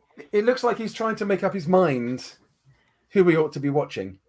I have happily caused a conflict in its programming. So I'll go up to the door to the supervisor's rooms. Okay. As you get to here, let me just explain what you see. Okay. As you get to here, you obviously see the barricade that's been put across here, and it's welded pretty heavily, and it covers the whole corridor. But you also see this door here to the storeroom. That's been welded shut as well. Okay, I'll just make a mental note of that. Yeah, well, I'll go up to the supervisor door. Does it have a peephole or something I can look through? Or it does, but this has got something blocking it on the other side. Okay, can I try and open it? I'm pretty locked. strong, so if it's okay. I think can if you knock? Yeah, there's no reason why you couldn't knock. Then I shall do that. As you kind of you're about to knock. I'll just take that away. And just before you bash it with your fist, it opens, and Chelovek comes out in a rush. Oh. And he pulls the door shut behind him. Says, "Excuse me, sir," and walks very quickly down the corridor towards the stairwell at the end, which is going up. Okay. When you said he shut it, did he also lock it, or does it automatically lock? You can hear it being locked from the inside.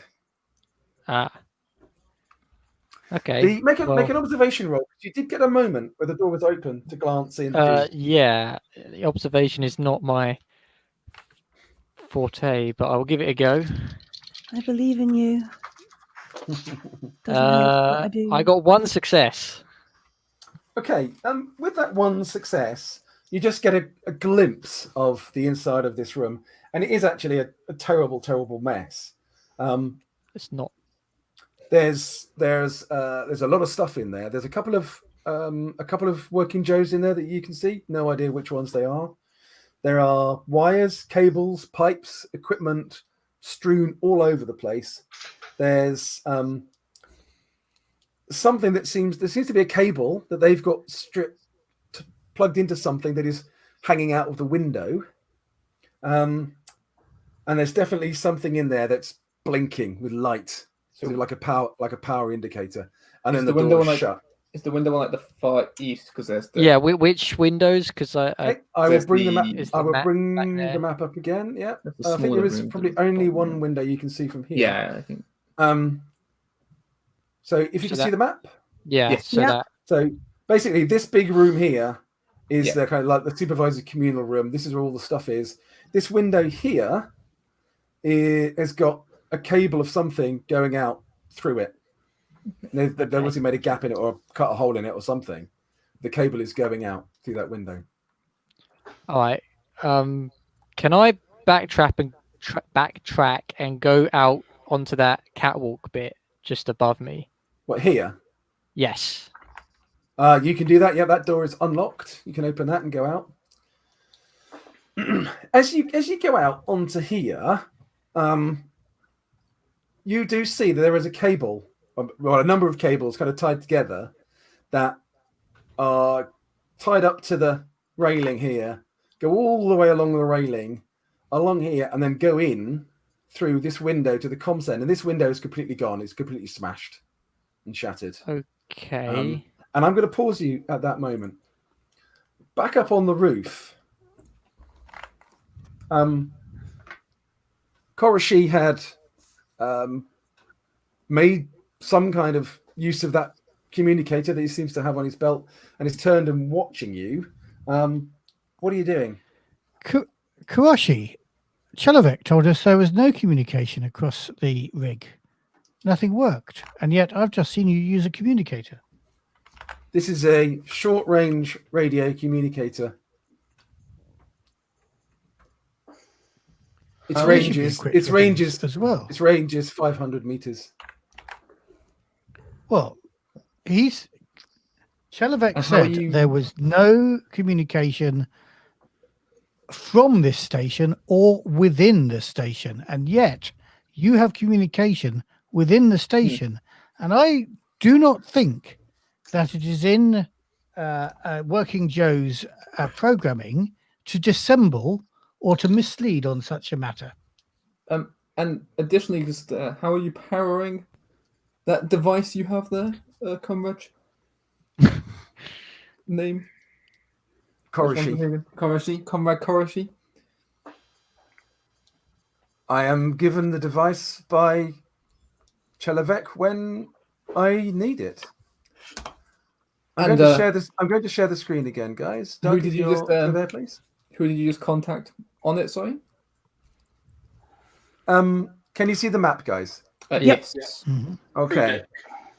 So, yep, you're on the top deck now. You're over here having this conversation. When you ask that question, you hear another voice say, "He contacted me," and you can see Chelavek coming up these stairs, walking towards you. As he does that, there is a huge lurch. This swell that has been coming is getting bigger and bigger. Now, your experience tells you that this is a build-up to a wave. You don't know how long it's going to be before it's coming, but it's coming within the next few minutes. No, we're not knocked off our feet by this lurch, though. No, it's quite difficult to stay on your feet, but you are all experienced sailors, so you're used to decks moving. But it's getting pretty rough. Comrade Chelavek, I have a array of questions that I must ask you, but this churning of the ocean and our stations suggests that we may be better served being safer inside below deck for the direct future. Your safety is my number one concern. And as many questions as I have about that and our safety, I suggest that we all get off of this upper deck. Let us return to medical. Yeah, and I'll start walking kind of like ahead of him. I don't want him leading me as such. Yeah. Okay. How far away in terms of turns do I think this wave is likely to be? I think you should make a roll. In terms of turns or in terms of minutes? It's a turn 5.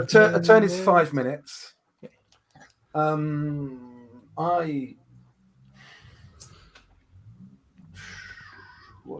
think a survival roll is best for that one, please. Okay, I will try and make a survival roll. I'm not great at that. Similarly, either Enkef and Fam, you have felt this surge as well. So you know that there is something building.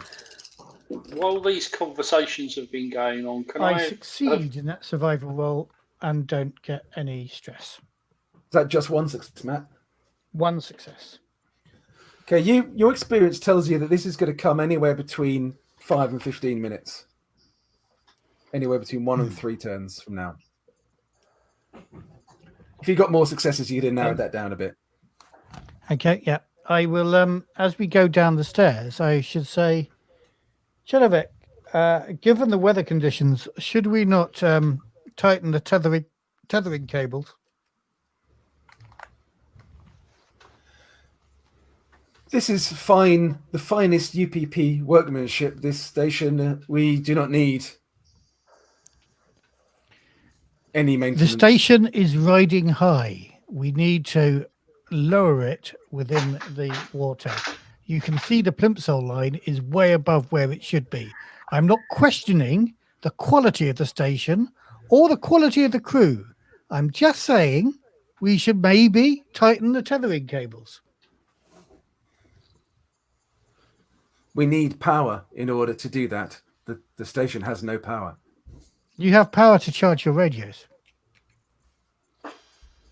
They are powered by what reserves of power packs we have left. Should we not devote that attention to the tethering cable? Those power packs, sadly, are not sufficiently powerful to make observation rolls. Those of you who are seeing that. And Yuri, you were saying something. I was going to say, while they were having the conversations, could I have had another look at the comms tower? Sadly not, because you tried once and you failed. Okay. I'm afraid it's only one attempt. And you want an obs. Yeah. Somebody else could have a quick look if they've got a context skill. In keeping with my trend from the other day, both my stress dice are successes and no other dice are. No, I don't. I've also anything. scored a success on my stress dice, but I've also scored a point of stress, and I get 5.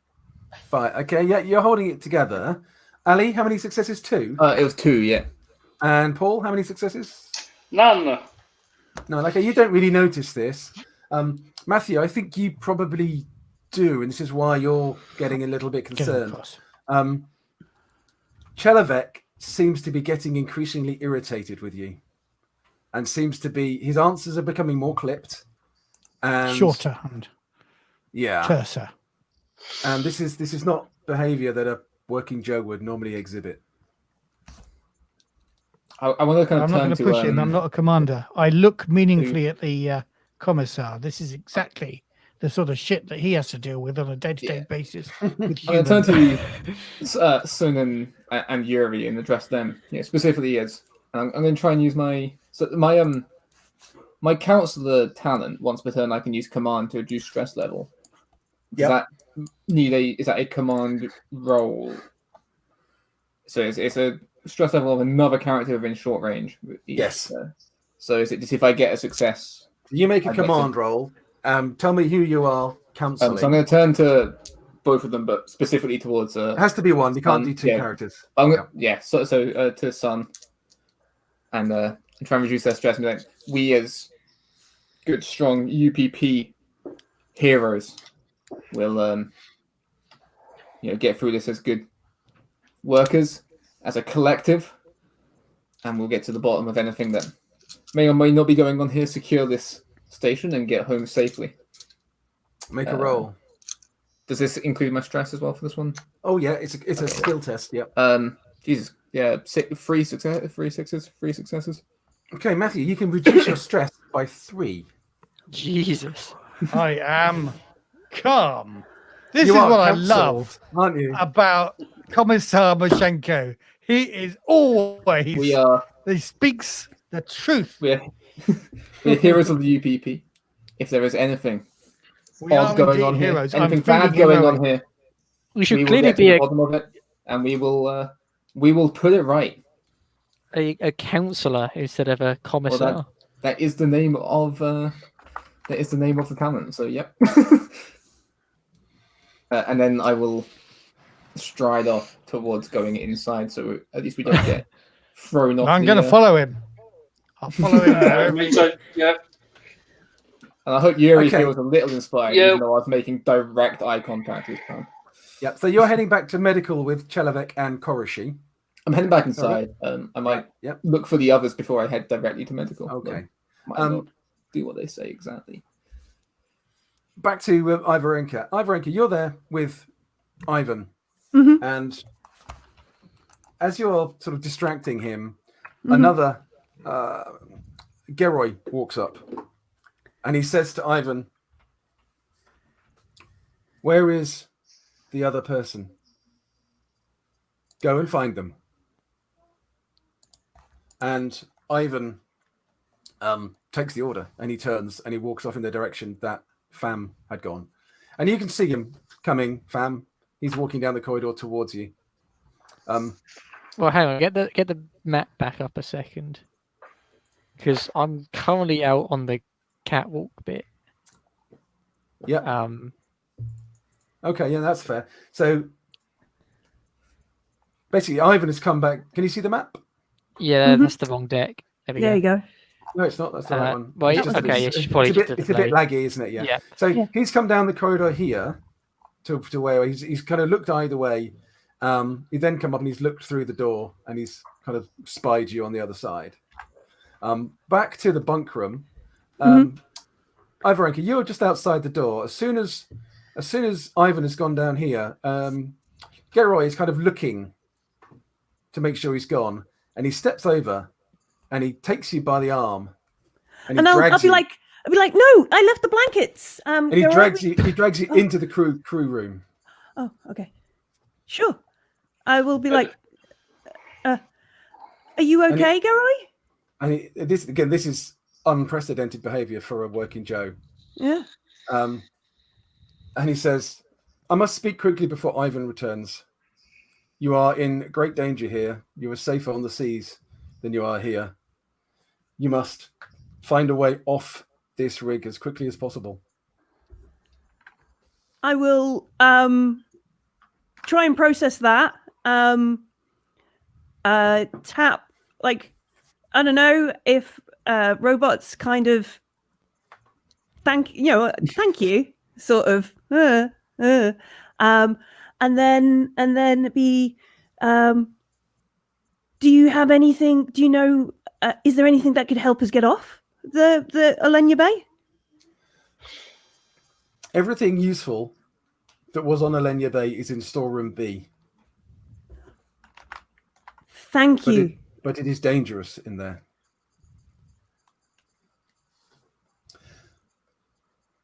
Yes. At that point, another working Joe has come past the door, and Geroy stiffens up again and says, "Where did you want these taking, warrant officer?" Oh, please take them to the medical area. Ivan was going to do it for me, but he is busy. So if you could, that would be very helpful. Thank you. Geroy picks up the stuff.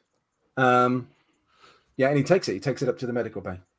And I'll like, I'm like, oh my, and I'll go out the way and hopefully see Fam or one of the others as I go the official route back to the medical bay. I think you've made some odd impression on that android. I know, right? So you don't see Fam. Cutting back to Fam, Connor, you're here. Yeah. What skill is climbing? Is that mobility or That's is that mobility? Yeah. Oh, yeah. I feared that. Okay.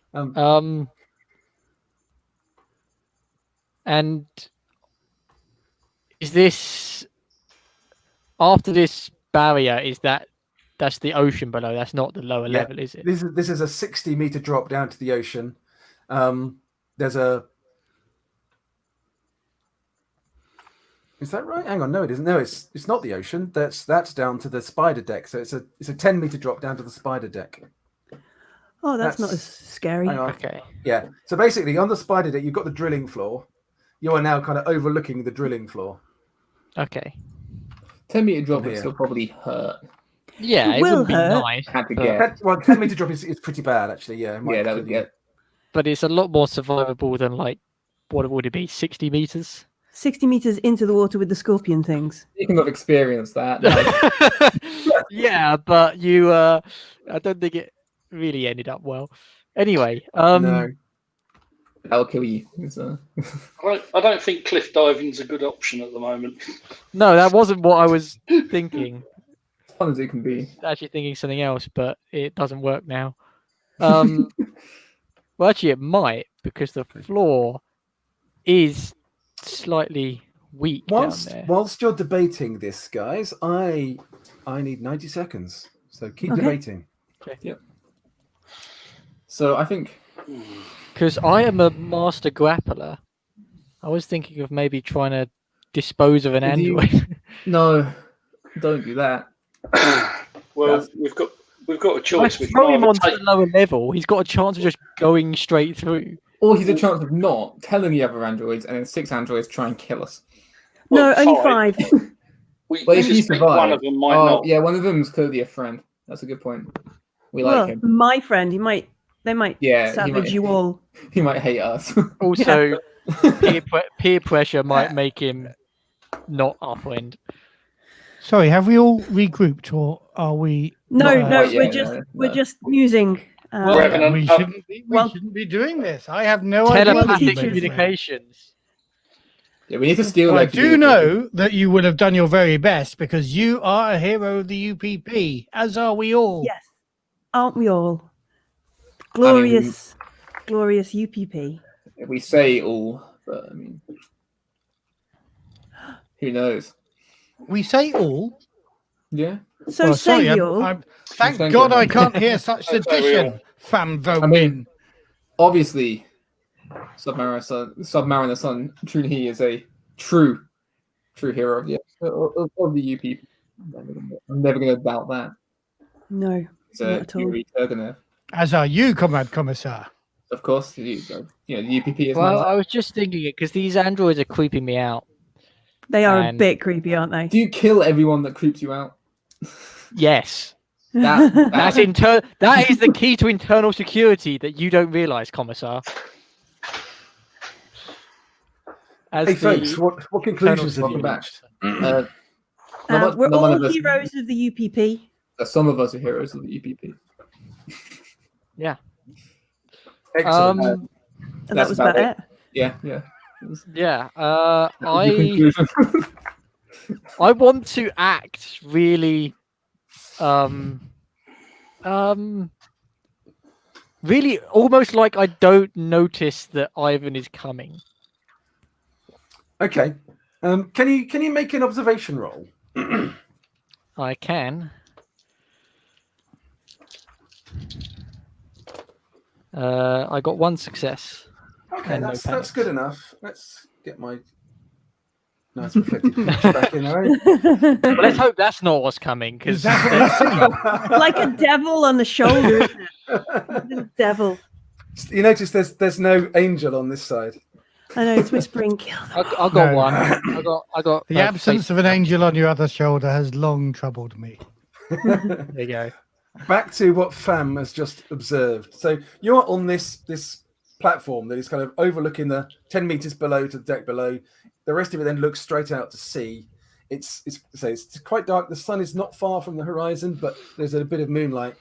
You can see, with all this rocking, waving going on, you can see a dark shape with kind of like white, crinkly bits glistening in the moonlight coming towards you and coming towards the base.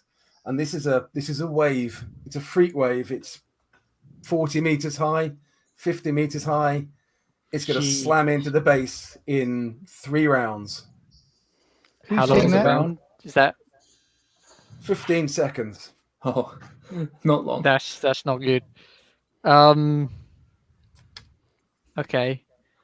That's Try 5 not seconds. to That's your try revenge not for to that panic. cracking I yesterday, basically I'm waiting for the android to come up to me because I presume that's what he's going to do. He's at the door at the moment. Okay. But he's not coming through the door. That's 10 seconds. You have 5 seconds before this wave hits you. Uh, The Wait, I whole thought you- rig is beginning to lift up as the swell of water is coming. is there something to Given grab that I onto? predicted this wave myself, even though I'm inside, am I recognizing the movement of the rig? I think you can feel it coming. Yeah, absolutely. Okay. So I'm saying, brace, comrades, brace, and grabbing hold of whatever I can find. I'll Okay. clearly follow suit.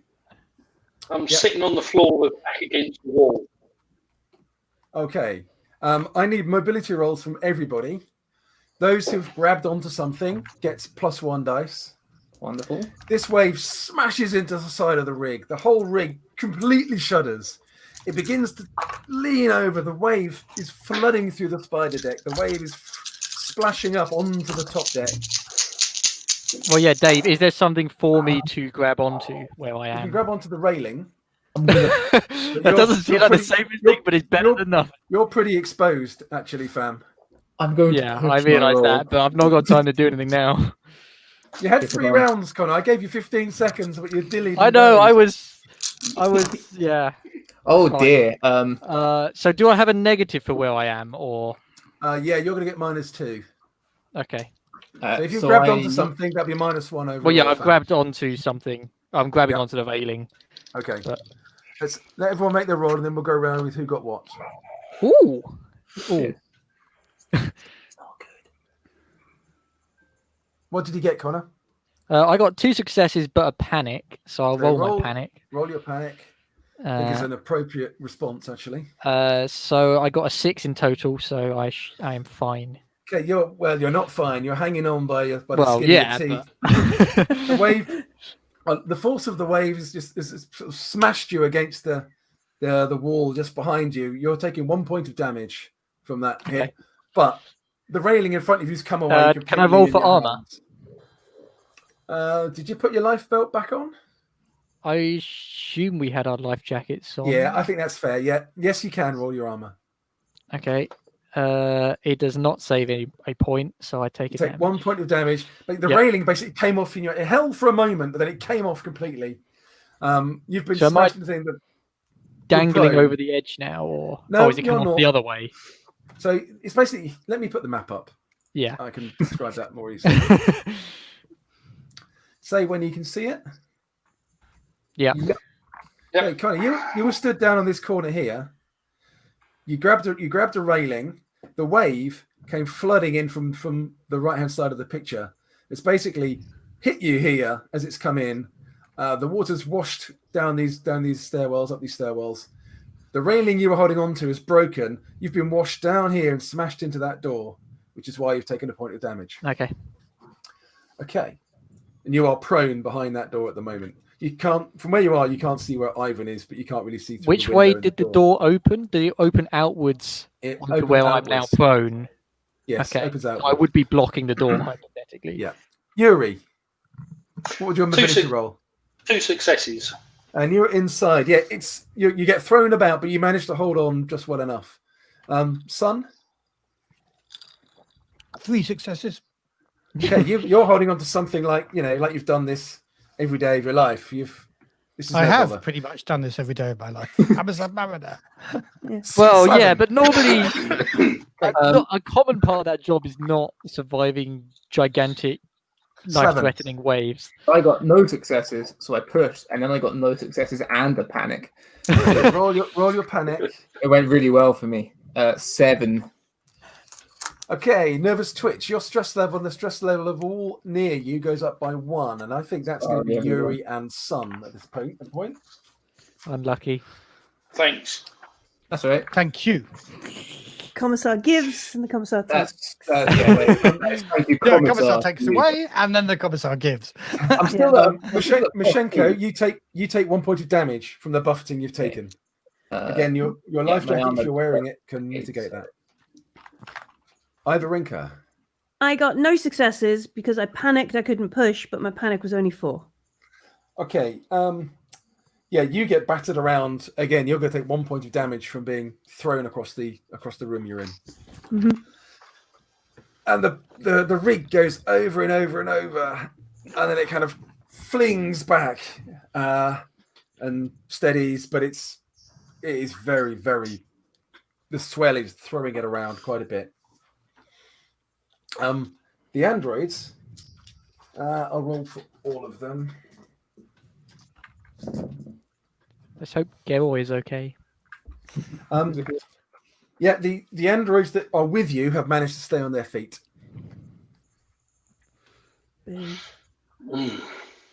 Okay.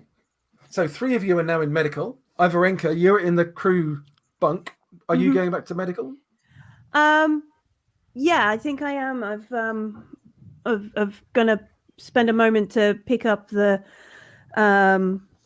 blankets and stuff. I might accidentally get slightly disorientated and try and go past storeroom B and then go, oh my, I'm not used to being so confused, and then double back. I just want to have a look and see what storeroom B looks like from the outside. Yeah. Because you wouldn't know it's locked. No. I just want to... Okay, I'll put up the map again. Let me know when you can see it. Yeah. Okay. Ivarenka, you come around here. You can't see any sign of Ivan at all. You get to here. You see that door has been quite heavily welded shut. Okay. A cutting torch would be needed to get through it. Yeah, I'll make out like I'm perhaps I'm 360'd myself. I'll head towards recreation and canteen and be like, oh, this would be medical. Oh, that kind of that's the game there. Yeah, you can do that. There are no working Joes around here at the moment that you can see. Yeah, so I'll make my way to the recreation canteen and just have a poke my head in there, see what it looks like. It looks a bit of a mess at the moment because all the tables and chairs that were in here have been thrown all over the place. Otherwise, you can't see anything. It's pretty bare. It's been largely stripped apart from the furniture. Okay, and while I'm accidentally in this room, those doors next to where the lift are they welded shut? Can I get out them? If you go through this door, you can see that that one is not welded, and you get to this one, and it's not welded. Oh, I will go outside. I want to have a look through what I presume are windows into storeroom B. Yeah, these are windows into storeroom B, but they're not windows anymore. They've been replaced with metal plates that have been welded in place. Okay, I will realize my mistake in locating myself and go back to the medical center through the rec room. Yep. Okay. Yep. You can do that. Fam, what are you doing? Standing up, dusting myself off. Squeezing out the water, probably. You are drenched. Yeah. The whole base is now completely drenched in water. There's water draining off everywhere. You can hear trickling water. So Ivan is not through the door looking through anymore. You look through. You can't see. Okay. Can't see any working Joe. Would the wave have reached the top deck as well? Was it the whole? No, it wasn't big enough to sweep the whole top deck. A lot of it would have been. There would have been a breaker that would have put a lot of water on the top deck, but no, it didn't. It wasn't submerging the entire oil rig. Can I look down over this observation bit and see what damage is done to the spider deck from here? Because the spider deck is only about 40-ish meters up, so that's probably going to take in a pretty big hit potentially. Yeah, you can see from where you are when you look down. There's quite a few of those grating panels that are on the floor. Floor panels have been dislodged. There's plenty of it left. You can still walk across it, but there are now a number of places where there's a gap, and that gap drops you through to the sea. Okay. What do I have on me? I have nothing of use really.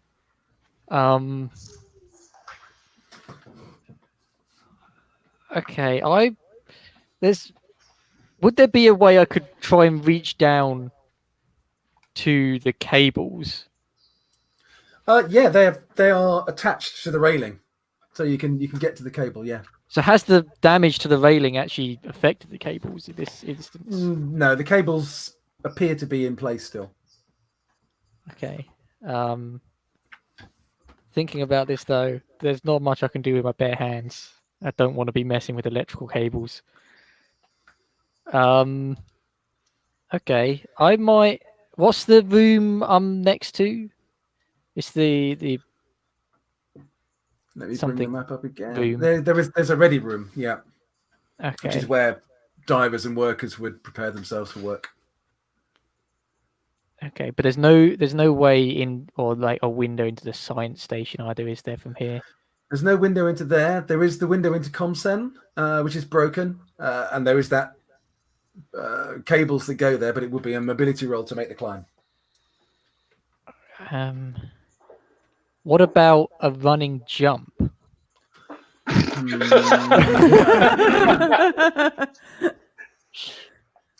You've got about a 5-meter gap from the railing to the edge of the window. Yeah, that's just probably not very doable. No. I'm just a terrible climber is all. Okay, whilst you're thinking, back to the medical bay. So, guys, what are you doing in medical? Chelovek and Koroshi are here. All 4 of us back in here now. So is it everyone other than Fam who's in medical? And the others are in the androids are in the room with us. At the moment, Chelovek and Koroshi are, yes. What happened to that other crewmate?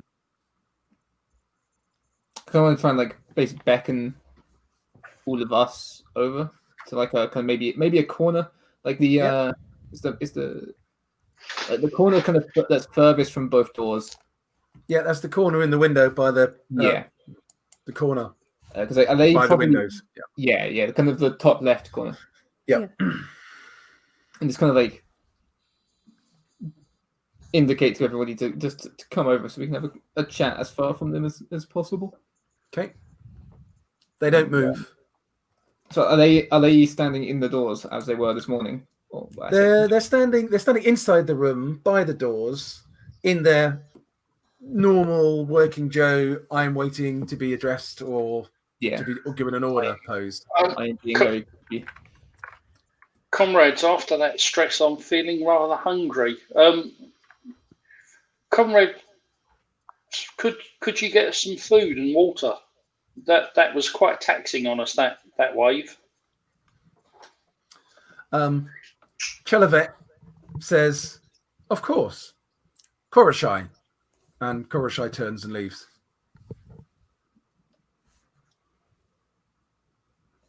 One less. With everyone over, I'll kind of like in a hushed voice, just kind of start talking so clearly. Can I ask a quick question? Do we know if androids have got better hearing than humans? I think you would probably know. They have got better hearing than humans, but it's not kind of superhuman. Okay. Right. Just a thought. Yeah, no, a good thought that I hadn't had. Not that Ivarenka has any experience in trying to disguise conversation for anybody else, so that other people can't overhear.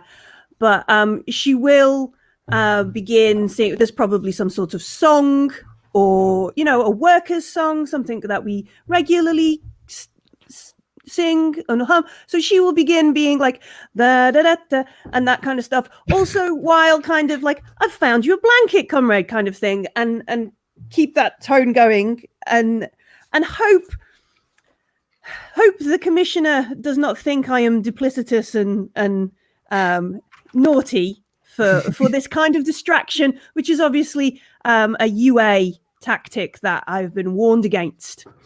Kind of thing, as I and just as I put the blanket over his shoulders, maybe just sort of tap him to be like, carry on, and I will make an effort to at least drown out some of the potential overhearing, if you will. Make a manipulation roll, Ivarenka.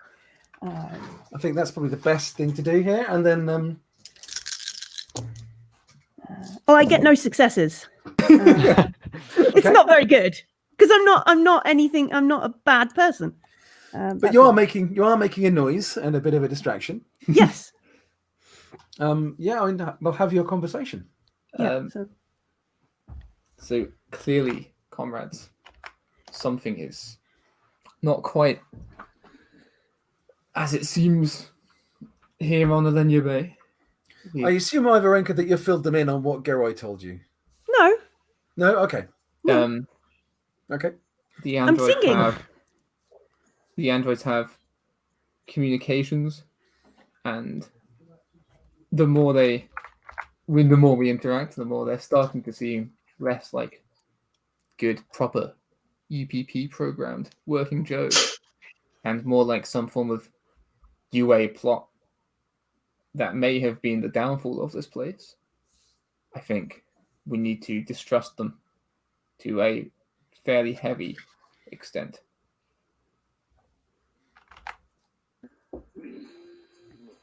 I think I've distrusted them for a while. Matt, you're on mute. You're mute. You are muted, Submariner. You are talking and we cannot hear you. Sorry, I'll stop singing so loudly. Which is a bonus. But, what have the androids done to you? I am speechless again, Commissar, at your insight. Oh, well, God. no. And I'm not being brown tongue. I've been mistrustful of them for a little while, but it's just getting worse. Once again, showing your intelligence and a credit to the UPP training and education you've received, obviously. Even for a Ukrainian. Yeah. Thanks, Commissar. Dude, your words, not mine. That's what I'm saying. We are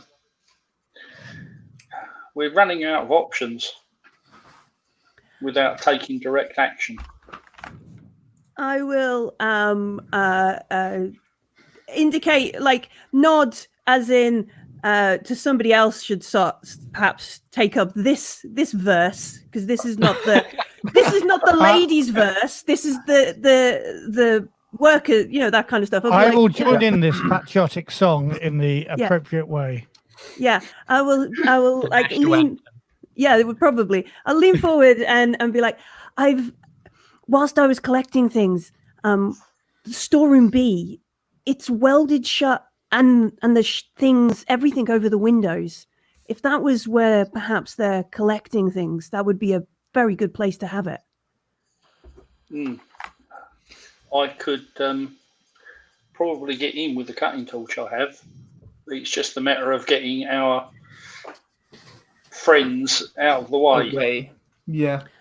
While I was searching with FAM, I managed to cause a little bit of a conflict in their systems. If you distract them tear them to between two equal priorities, they have a moment or two where the processing is obviously because of lack of maintenance, not because they were poorly made, but they've been alone here for a while. Not to it's unfortunate that without the proper. But anyway, they have a lag. We could exploit that, perhaps. Yeah, I doubt it would be long enough for me to unweld a door or a window. No, but if we sufficiently overloaded this in many different places, there would be a group problem. We could at least, or even just push them over the edge. It's a long drop. Yeah, I think with as many of them as there are, we want to just split their attention. And if there is this issue that they're, kind of lack of maintenance and dilapidation from being abandoned for so long without our excellent UPP engineers to keep them in top working shape has crept in, then certainly if we can cause as many things they need to pay attention to as possible, then we may be able to confuse them long enough for Comrade Yuri here to get into Storage Room B. When the commissioner mentions like excellent UPP engineers, I will give a hearty kind of yes, like you, Yuri, on Yuri's shoulder, like you, kind of thing, and squeeze his shoulder just a little bit, just like yeah.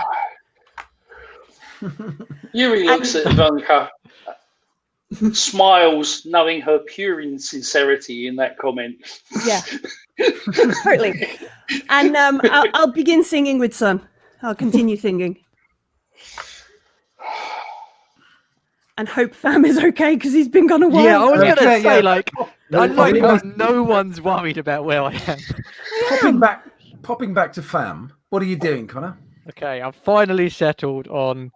Although I'm going to try and make the climb into com center.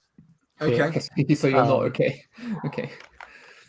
Okay, so you've got the rope. They've got the cables. Are you using those to help you? Yeah, I mean anything that can help me climb. I'll give you +1 dice if you're using the cables to try and climb what's along. my mobility? Okay. Does he get extra +1 for the echoing, rousing chorus from the other side of the thing? I don't think I can hear it. Nice try, Millie. But no. I'd like to think though that I'm probably singing it under my breath as I'm climbing. Yeah, you're like putting your arms up in rhythm with it. Okay, I got no successes, but no panic, so I'm probably going to push it.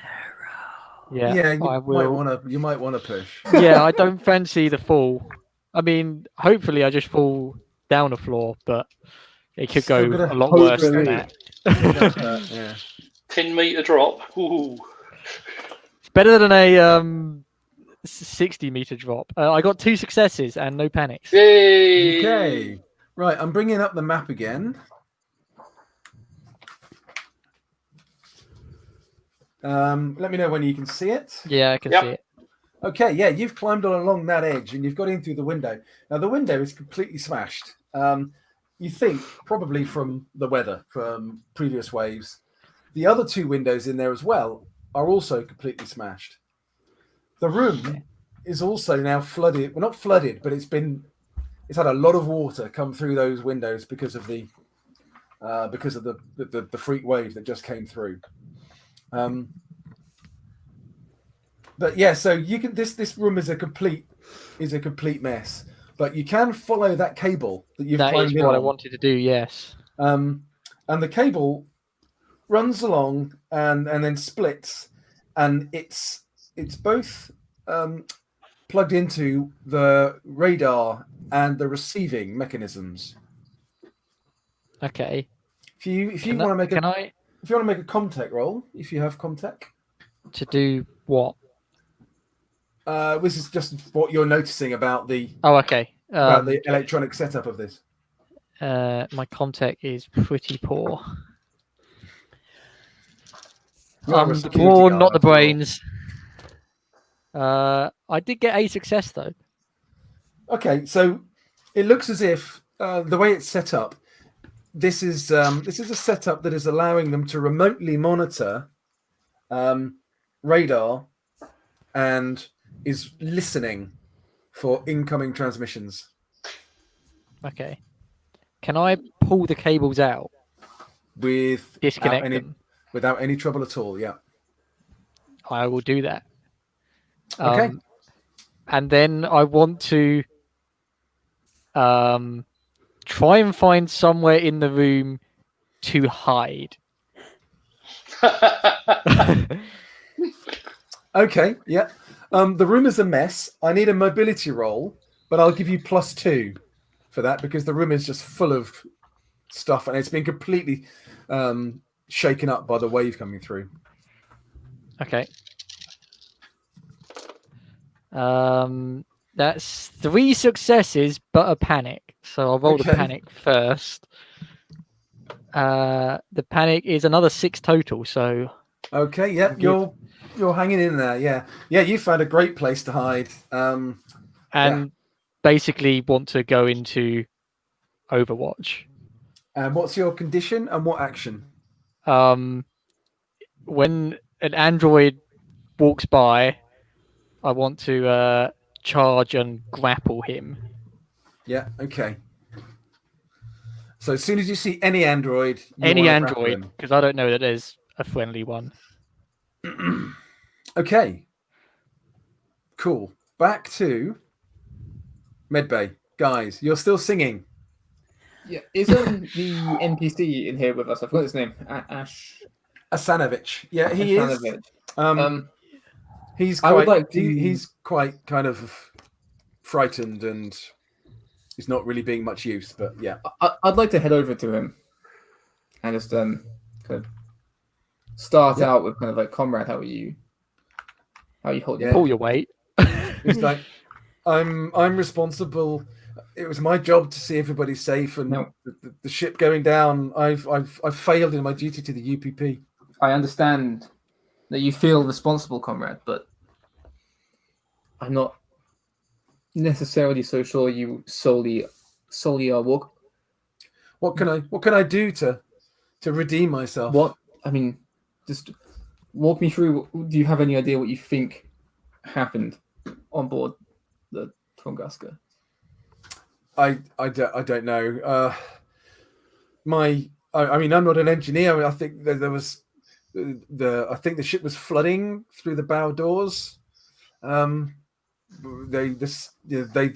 can't have been open. Maybe the seals were wrong, or some of the maintenance didn't work. But my safety measures should have meant that more people could have got to the lifeboats than just us. And you're a well-trained UPP safety officer. I imagine you were fairly confident in your safety measures. Well, they obviously weren't good enough, Commissar, because only one lifeboat managed to launch. Comrade, I understand that you clearly feel responsible, but what can I do to make it up to the people of the UPP? Well, there may be more in coming days and weeks, but for now we need your help. We need if you could join us in the corner. Yeah, he joins you. Yeah, absolutely. You need him to sing. Is that it? Yeah, yeah. Sing. And now you just stay here until we And leave the sing. station. And Yeah. Now, comrades, if we are to make this plan work and get Yuri to that storage room, then we're going to need all of us to have very obvious plans for what we're doing around the station. We need stories that we can stick to and that makes sense. And we need them to all be fairly spread out. We got 3 levels of the station. We have 5 of us because Fam is somewhere. So Do we know all need he's to be... alive, Commissar? No idea. We'll work that out when we get to it. For now, our priority is getting into that storage room. Because if this is some form of UA plot, which I'm starting to believe it is, that comes above all of us individually. We need to work it out. We have a duty to get to the bottom of it and make sure that nothing, if it is a UA plot, escapes here and can infect the rest of the UPP. I agree. Obviously, we know that Comrade Yuri will be going to the storage room, so the rest of us need to be as far away from that as possible and as far away from each other as possible. I'm thinking 2 of us go up to the top deck. Attracting attention of the of the There is androids. also a storage deck on the Spider, the one we came in and we didn't get a chance to see. Perhaps we could some of us could double back that way. What else was on that? There was a power supply place. Okay, I'll bring up the map again. Yeah. There was there's the tether control, and I think someone should check the tether control just in case anyway. Okay, who is going where, guys? Let's speed this up a little bit. Okay. I'll go down. Anybody Who's good got with heavy machinery skills? Yeah. I'm terrible. That'd be me. You've got a job. But only you, Yuri. I've got a passing knowledge of heavy machinery and also a little bit better at Comtech. Okay, well, Comrade Ivarenko, you and I should go down. Sure. Warrant officer, but you go to the tether maintenance, and I go to the storage that you wanted to look at because I'm useless with heavy machinery. Sure. Unless it's a submarine. Okay. Me and the safety officer here will go up to the top deck. One of us, I'll go back to the comms tower, as that may attract more attention of the working Joes.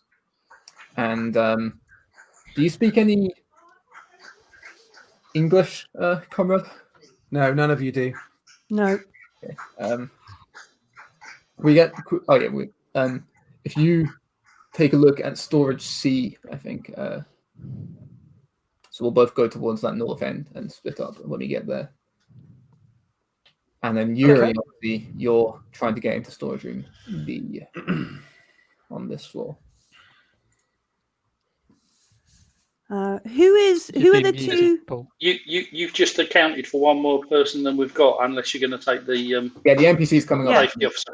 Yeah, who are the two working Joes here? Is it the only one now is Chelovek. Chelovek? Because Koroshi went off to get food and water for you.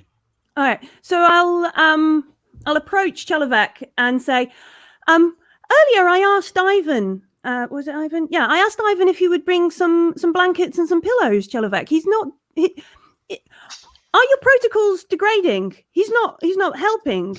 That's not very helpful.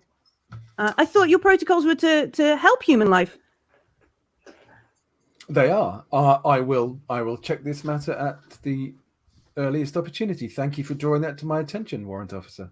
You're welcome. I would like some assistance. Myself and Comrade Sun would like to go down to check the storage room down there. Perhaps there are a few things that your android cells have overlooked. Not necessarily. I can assure you that we have done our job thoroughly, but if you wish to check the storage room for yourselves, then you are entirely welcome.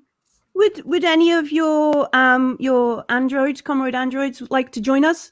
Perhaps they can help carry some of the bits and pieces we find interesting. We can send Korashai with you when he returns with your food and water. Or perhaps he could meet us there, and I will begin my busybodying off. We do not need Korashai. It would be lovely if he could join us. Welcome. And yeah, busy off. Okay. Equally, I follow. comrade, if you would like to, me and I forgot his name again. Is it Asanovich? Asanovich. Me and Comrade Asanovich here will be doing a bit more of a exploratory investigation of the upper deck, if you'd like to send anyone to ensure that we don't go to any potentially dangerous areas. As I understand, the top deck may be quite dangerous as being exposed to the weather. We greatly appreciate having one or two of you be helpful androids with us to ensure our safety. He says, certainly, I will arrange for an android to come and attend you presently. Thank you. And then I'll head up. And he steps out. Yep. And I will okay, so Ivarenka and Sun are going down to the spider deck. Mm-hmm. Yuri and Slaven were going up to the top deck. Is that right? Me and the... Oh, yeah. No, I'm not going anywhere at the moment. And Yuri, you're going to go to B. I am. Storage room B. Yeah. I'm taking the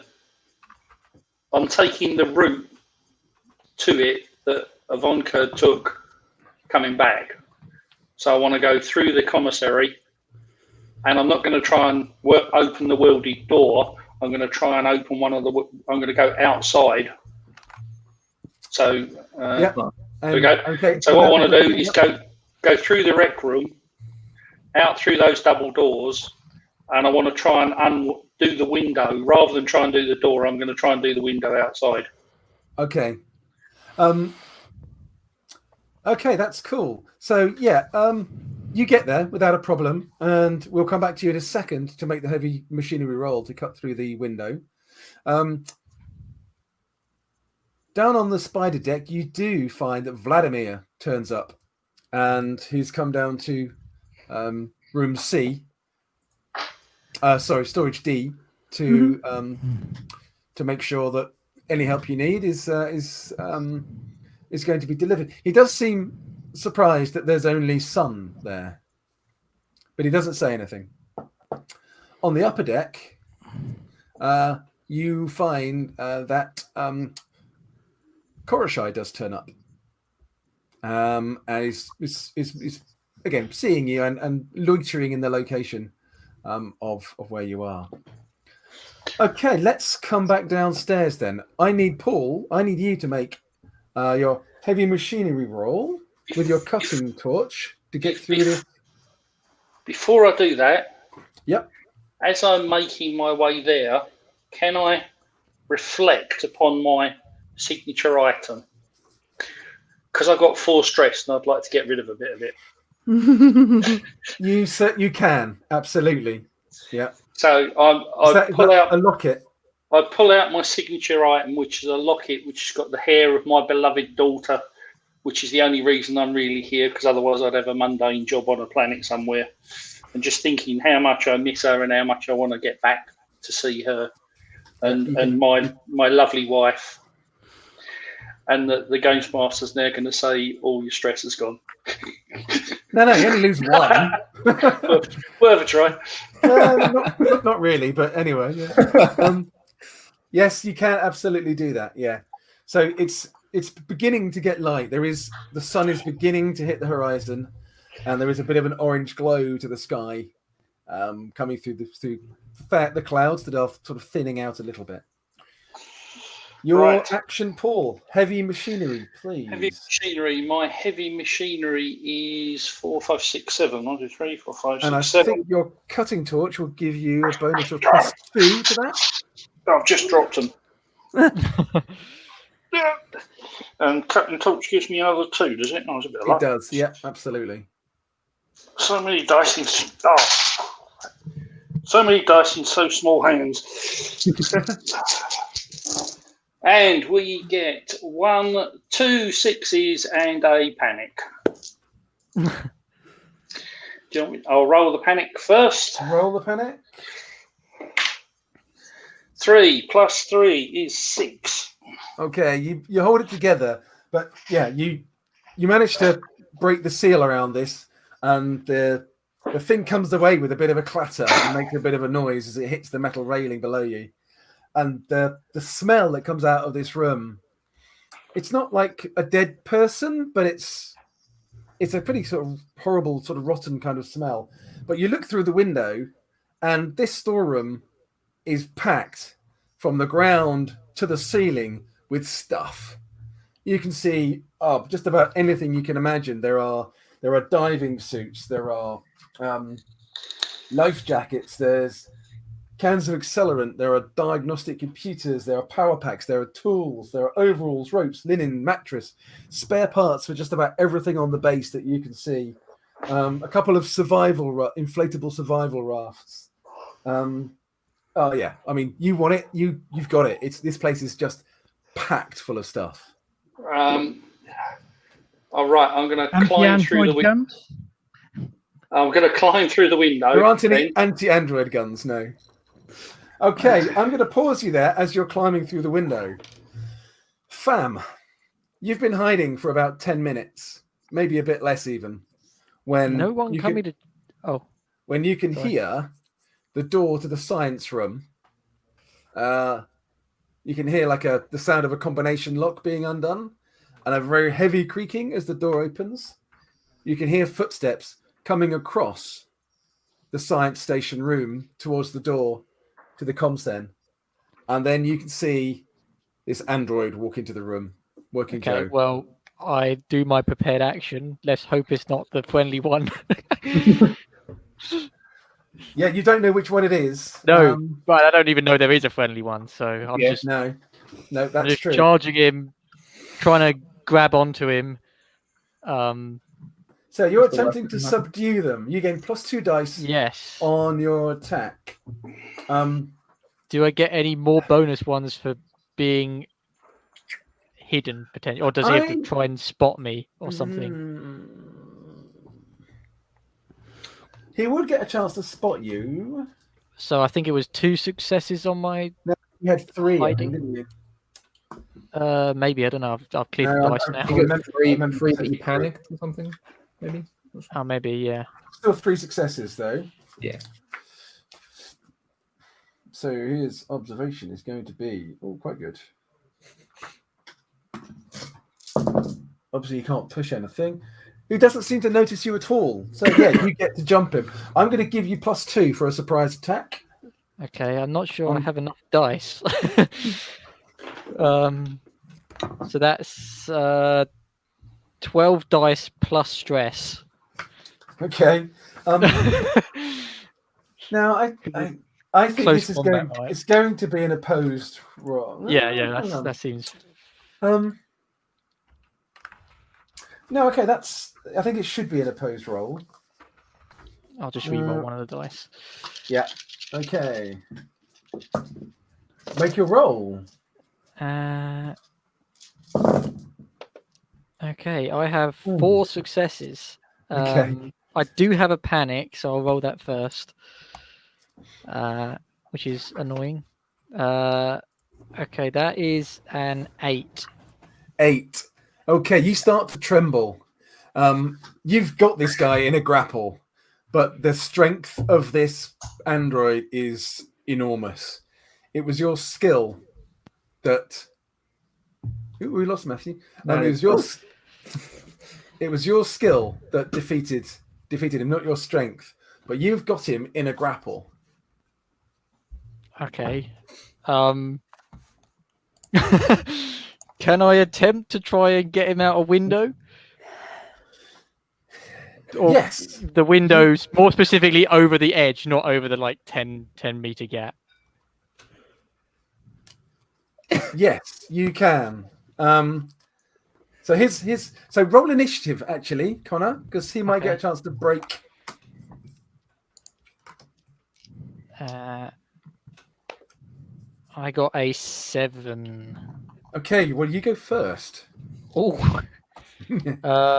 So what is it? Is it just a close combat opposed? It's a close combat opposed roll, yeah. Okay. So. But obviously, you get to push and he doesn't. Yeah. Ooh. That is the advantage of being human, some say. Yeah. Is it worth it though? Not always. Always. Oh my god, what Always, a roll. yes. That's 5 successes and no panic. Well, he got 2 successes. So basically, you've leapt out from behind something. You've grabbed him from behind. The other window is in front of you. You've just gone behind him and you've just gone shove. And, See ya. Were I there to see it, I would call you a hero of the revolution. Right. Well, it's fine. I'll just do the same thing for the next one who comes in. make an observation roll, fam. Is this to see which one it is on his way down? Exactly. Oh, it's our friend. Oh no. Observation. It definitely is. It's Dave as GM. It's gotta be. That's another 5 successes on 7 dice. I got 5 successes. You see his is serial You number. know his shoe size. This is a great cinematic moment. You've leapt out. You've grabbed him from behind. You've rushed him towards. This is like Elliot Ness killing Frank Nitti in the Untouchables, where he pushes him to the edge of the building and shoves him off. You've got this droid off balance. You get him to the edge. You shove him out. As he goes, you've gripped him so tightly, you tear part of his shirt away, and you've got the part of his shirt with his registration on it and his name, and it's Smirtney. Okay. He doesn't cry. He doesn't shout. He doesn't make any explanation. If it wasn't so windy, you would hear the big plop as he lands in the water, 60 meters below. Nice. Back to you, Paul. Make a mobility roll as you climb into this room.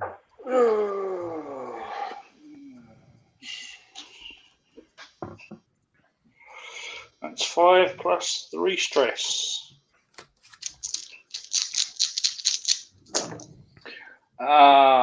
2 successes, and guess what? Panic. 4. That's a 7. Okay, you get a nervous twitch. Your stress level goes up by 1. As you climb in, this place is so packed with stuff. There are like metal shelvings that kind of are like dotted down the room. You've nudged something, and it's sort of rolled off and it's hit the floor and it's knocked something else over. It's not a really loud noise, but in the quietness of the room, it sounds really loud.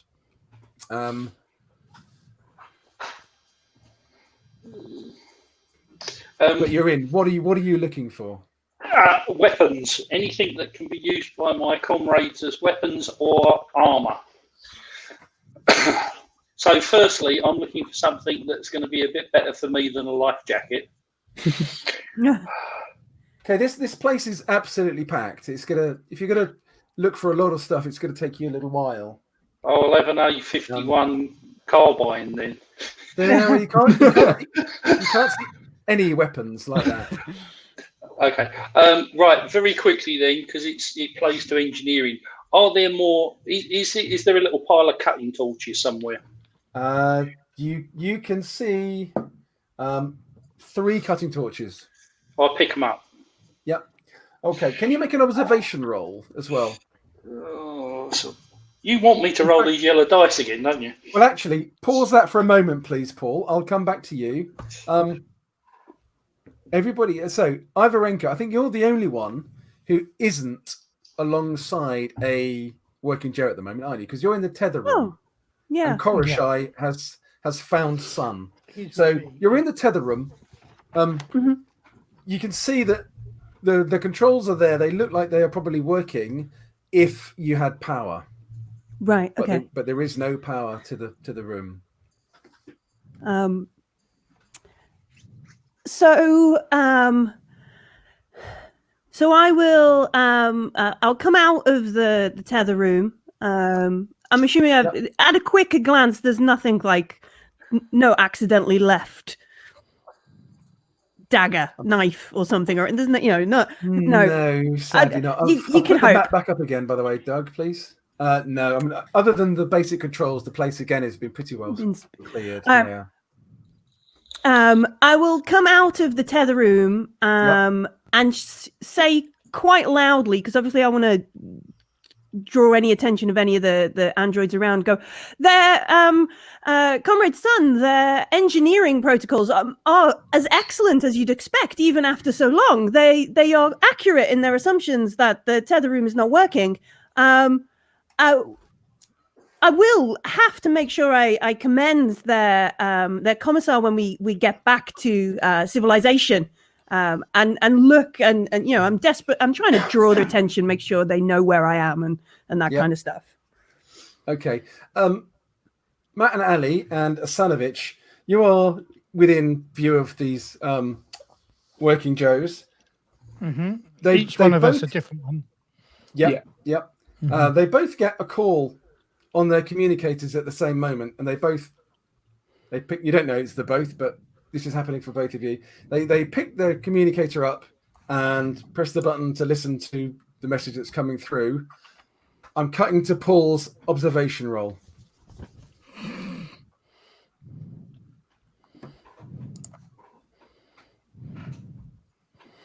It's order 88, isn't it? Or 66. It's order 66. Order 66. Paul, you are muted at the moment, just so you know. Done that. Sorry, 4 stress dice plus 4 wits, because I don't have observation. And I get 2 successes and 2 panics. Ooh, dear. That's the... Okay. Roll both panics and take the worst one. Or the highest one. The highest one, yeah. They're both 5s. So that's 9. 9. Okay. You drop one of the cutting torches that you've just picked up. You've gone down through all this gump trying to get to find what you're looking for. The smell that you first noticed, the sort of musty, sort of slightly rotten smell, kind of slightly forgetting it in the moment. But as you sort of get towards the end, you see something that isn't metallic. It's not equipment. It's something that's kind of curled up. In fact, there's 2 of them curled up, kind of in a sort of hibernating kind of thing. But there's been a lot of sleeping noise, baby, and that wave having hit it has kind of stirred it. And this blackened creature, which is kind of protecting, kind of like sleeping almost spooned with this other one that's much fancier with lots of frills and different kind of spiky things on it. This big black one kind of like unfurls, and you imagine a sleepy cat kind of turns this long elongated head in your direction, kind of sniffs the air, and squeals. So you panic and you've dropped your item. At the same moment, over the radio, guys, you hear a working Joe voice say, "I've been thrown in the sea."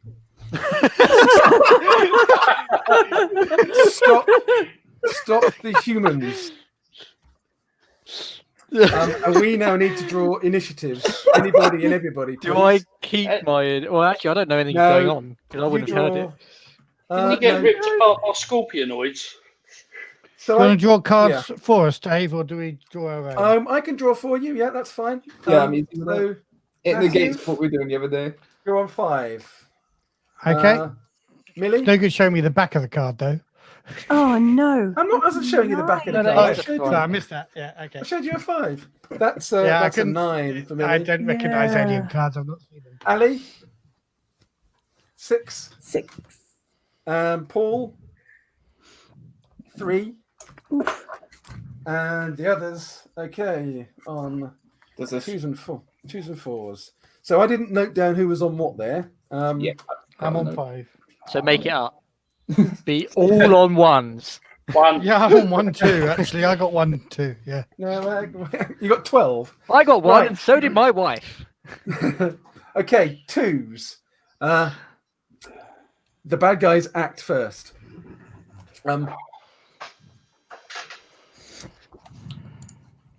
So the first the Working Joe near you, Matt, which I think was it Ivan in the end? I thought it was Vladimir. It was Vladimir. Vladimir. Already at the top.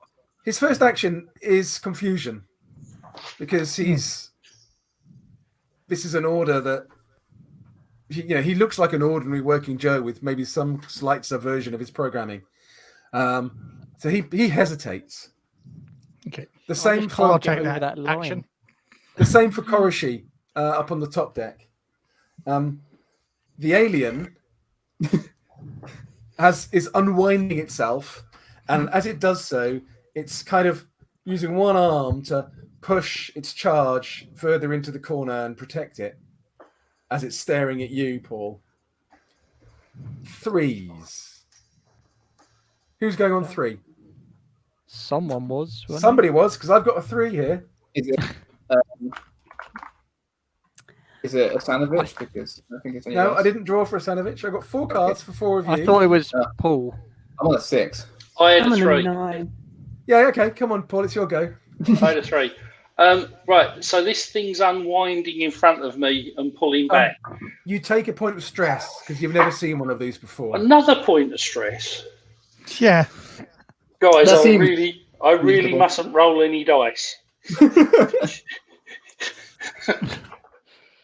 2, 4, 6, 7. I've got 7 stress at the moment. The perfect thing from our point of view is to reseal the window while you're still in there. Right, so I've taken a point of stress. What am I going to do? Can I scrabble to pick up at least one cutting torch and get out of the window? Yes and yes. You're going to make me do a mobility roll, aren't you? I will want a mobility roll for you to get out of the window, yeah. Because this place is packed full of stuff. It's very difficult to maneuver through. And you've got an 8-foot monster bearing down on you. Yeah. Sorry, I just got on with mobility again. It's 2 plus 3 plus 2, 4, 6, 7 stress dice. I'm rolling more stress dice than attribute dice.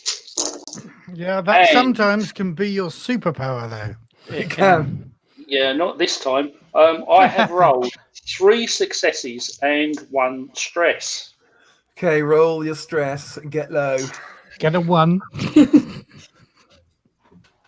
Oh dear. That doesn't look And good. you rolled A 6. Oh no! Oh, no. Is that 13? Oh, What's Yeah, 13 sorry, on the mate. stress table?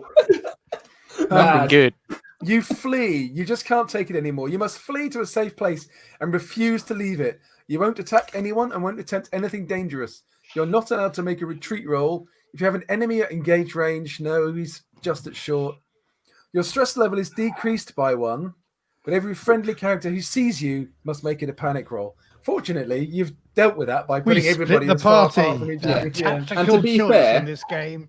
I think fleeing and hiding was probably what you wanted to do anyway. It's Yeah, it's a that's good exactly what you were to going be to honest. do. So it's almost an advantage. You lost So basically, the stress. Paul, you've been running for this window, but you've tripped, and you're now scrabbling over all the stuff that's in front of you and all over the place. Oh yeah, because he fails the action. Because he fails the action. You're got kind of at the window. Next to your hand, I'll give you this. There is one of these inflatable the survival rafts. If you wanted to grab it on the way out, just a thought. Yes. 4s. Would it fit through a window? Yeah, it's quite. It's quite inflatable. well It's packaged. not Yeah, inflatable. but there. Pull the Ah. You cord pull and a it thing and explodes. you pull a thing, it inflates itself.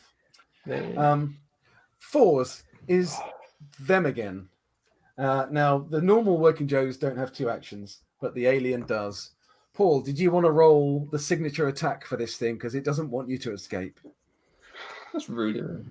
Or shall I roll it for you? I don't mind rolling it. I'm rolling yellows as high. No, it's just 1d6. 1d6, sorry. Yeah. He hasn't done a crit on you yet, mate. No, Yeah. He's just ready. Yeah, but he's rolled- quit himself. I rolled a 3. 3. Deadly grab. The beast launches through the air, grabbing its victim. It attacks with 10 base dice. If it hits, it immediately drags them into the next zone, which might be over the sea, actually. So 10 dice. Is that how attack. everyone's going to die in this scenario? Falling. The biggest no, threat. Okay, he gets 2 successes. So you take 2 points of damage, Paul. No, I don't. I am resilient. When You are take resilient. damage, Yep. and I also have my life jacket on. So shall I roll for my life jacket first? Yeah, just put them all together. It's effectively the same mechanic. So All right. So it's your that's life strength jacket, plus that. strength, and my strength is 4. So I roll five dice, and I roll 2 successes. Okay. Yeah, so basically his claws kind of lacerate through your life jacket without actually doing you any damage, but he still grabbed you and has thrown you through the window. I will give you a stamina roll if you want to grab the life raft as you go flying through the air and over the railing. I most certainly do, because 60 feet into the water, I'd rather have a life raft with me. 60 meters, isn't it? Isn't that? 60 Yeah, meters, yeah. worse. That's significantly more. You're not helping. Plus, there's a very pissed off android down there. Just walking to shore, and then he's going to build a boat and sail back. He's going to sink, yeah. So that's 5 stamina plus 2, 4, 6 stress now. How watertight are these androids? Well, that gives you a load of good, Yuri. You should try that again. Oh, 1 success, 1 panic. Okay. Come on. Did you lose a point of panic from I your? did. Yes. I Okay. did. Good. Yeah, I've only got 6, but I only had 6 Only panic. 6. Yeah. I've now got 7, and it's about to get worse. I rolled a 4. 4 plus 6 is 10. Okay. You freeze. Unfortunately, you fail to grab the item. The alien basically slings you through the window. It's only about 2 or 3 meters to the railing. You go sailing over the railing. It's 60 meters down to the seaweed in the water. So that's a 15 dice attack. Somebody on chat said red shirt goes first. You won the prize. Malcolm Okay. Fat, yeah. 15 dice. You only take 1 point of damage from that, but you can again use armor and resilience to stop it. Oh, thank you. That's strength of 4. Oh, and we also forgot there's the water scorpions down there. So Yeah, thanks for that. And I We didn't rolled forget. We didn't forget. one success. Okay, so you make that 60-meter drop. You managed to land in the perfect way, and the seaweed shield, cushions it a little bit, and you hit the water in the right way, and you actually miraculously take no damage from the fall. Yeah. Okay, Where are the water scorpions? Everywhere. in there somewhere. under the water. Okay, Yeah. 5s. Who's on 5? They'll attack on 2s, Paul. 5s. That's me. That's me. And I'm going to say to Vladimir, oh, it sounds like we should go back to the infirmary. Lead the way.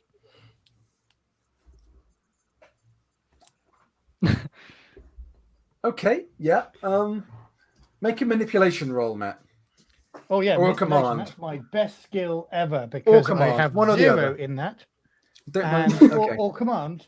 Or I have 0 in that too. A And, very charismatic person. I don't dissemble at all, so I'm a really bad liar.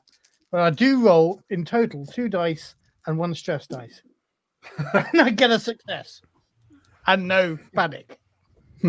Okay, yeah. Vladimir kind of looks at you in a strange way and then turns and starts walking in the direction of the steps. And I follow him. Yeah. Prepping my harpoon. Right up his backside as he's walking up the stairs. 6s. Who's on That 6? is me. Okay, Ali.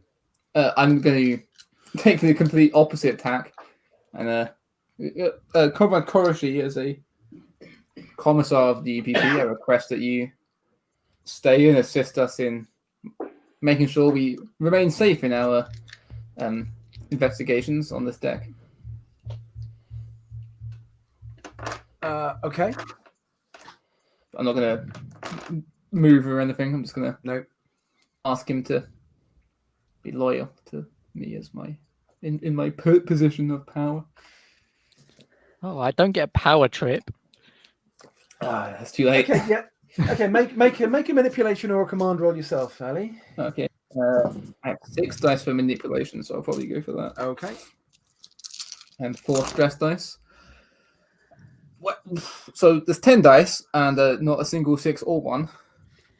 So I'm going to push. Yeah, why not?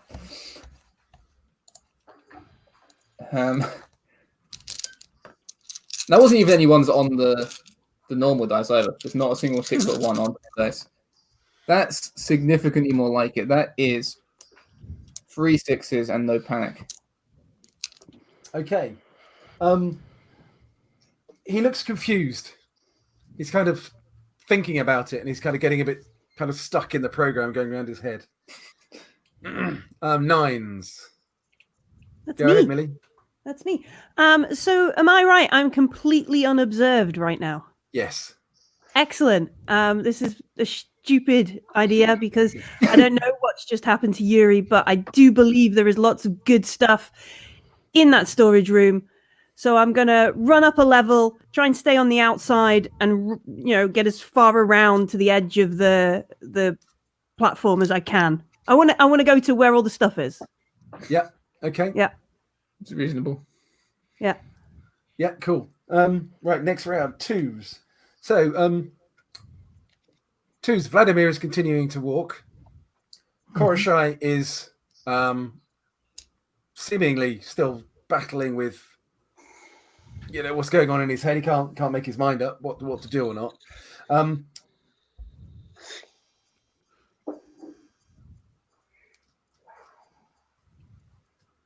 Go on, you want to. No, you don't know what the alien's doing. Paul, you're in the water. You're sort of like stuck in the water. You don't know kind of what's around you. Nothing is attacking you this round. I think 3s. That's me. Paul. Is there any visible way without rolling dice? Since I roll 1 dice, I'm dead. Is there any way?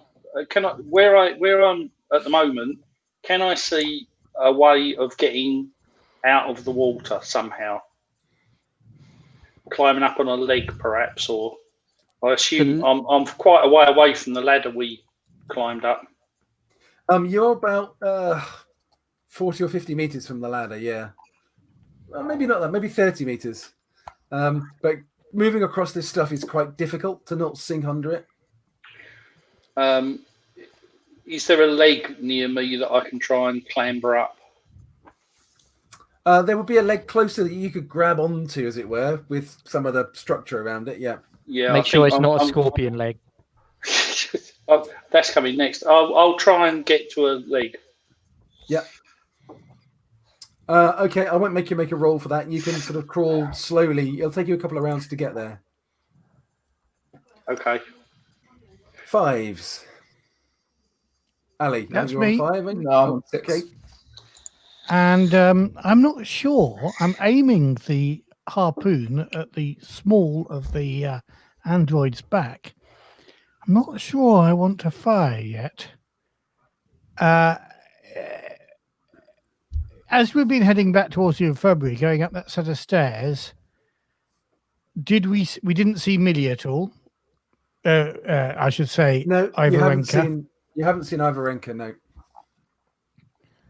I'm going to keep aiming, but I'm not going to do anything until I feel I need to. Okay, there is a moment where you're going up the steps where it doubles back on itself, and he'll be able to see you. All right. Okay, that's probably it's before that moment that I think I feel I need to. So that's kind of nowish, then I suspect. Yeah. Okay then. Let me do that thing. Okay, ranged So combat. my ranged combat is 7. That's pretty good. 5. Does he get an advantage because the android isn't expecting it? Do I get an advantage because I'm shooting him in the back and I've been aiming my harpoon at him? You're very close. He's not expecting it. I think you get +3 for that. Ooh, +3. I'll take that +3. That's a lot of dice. And I don't imagine a harpoon has a weapon bonus. No. You know what? I just rolled 10 dice, 11 dice, including my stress dice, and it came up with a 1 on the stress dice. Was that it? Oh, no. That is karma for getting a success on 3. So you missed. So I miss, and I get 7 on stress. Okay, nervous twitch. Your stress level goes up by 1, Matthew. Okay. You're just about to fire. Yeah, it is. Of course it goes up by 1. I just wasted my 1 time. Panicking because I suddenly realized he was going to turn the corner and see me. Yeah. That was 5, wasn't it? Okay, 6 is Ali. Me. I'm gonna head to the edge of the deck. Yep. And kind of point down and be like, wait a second. Is that, and then pick a random android that isn't up there. Is that Ivan? I probably can't see him, but... Oh, what, talking about in the water, you mean? Yeah, no, yeah, I'm just going to say out loud, wait a second, is that Ivan in the water? Very loudly, so Koroshay can definitely hear. Okay, yeah, Koroshay hears you, yeah. Good. Yeah, and he looks intrigued. Okay, Ivarinka. Perfect. I am going to continue. It's like that last mad scramble, like, you know, pulling myself around corners so I don't slip, and as fast as I can, trying to get to where I believe Geroy told me all the good stuff was, and I hope that Yuri has gotten through as fast as I can. Yeah, that's cool. Can you see the map? Not right now. Go bring it up, please, Doug.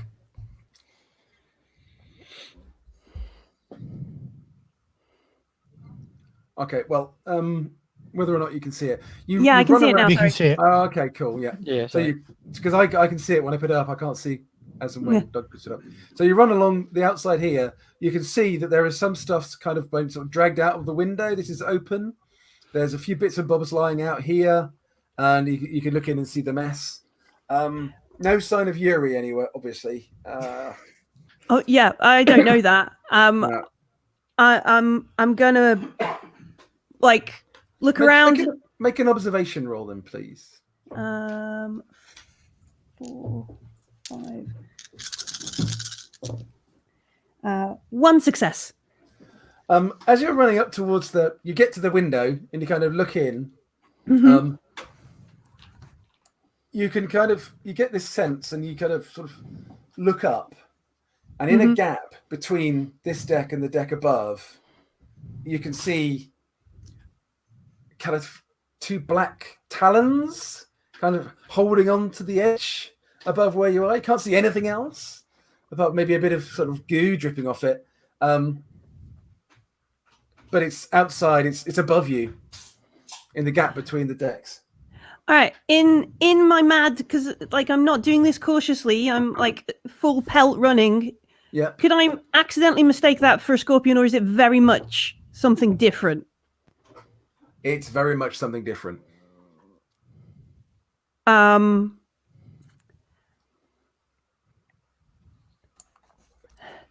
still going to try and get stuff. I'm going to hope it's not as terrifying as it clearly. Well, I merely know it is, but the game says put your characters in dangerous situations, and it's a horror movie. So I'm gonna, you are my lucky star, my lucky star.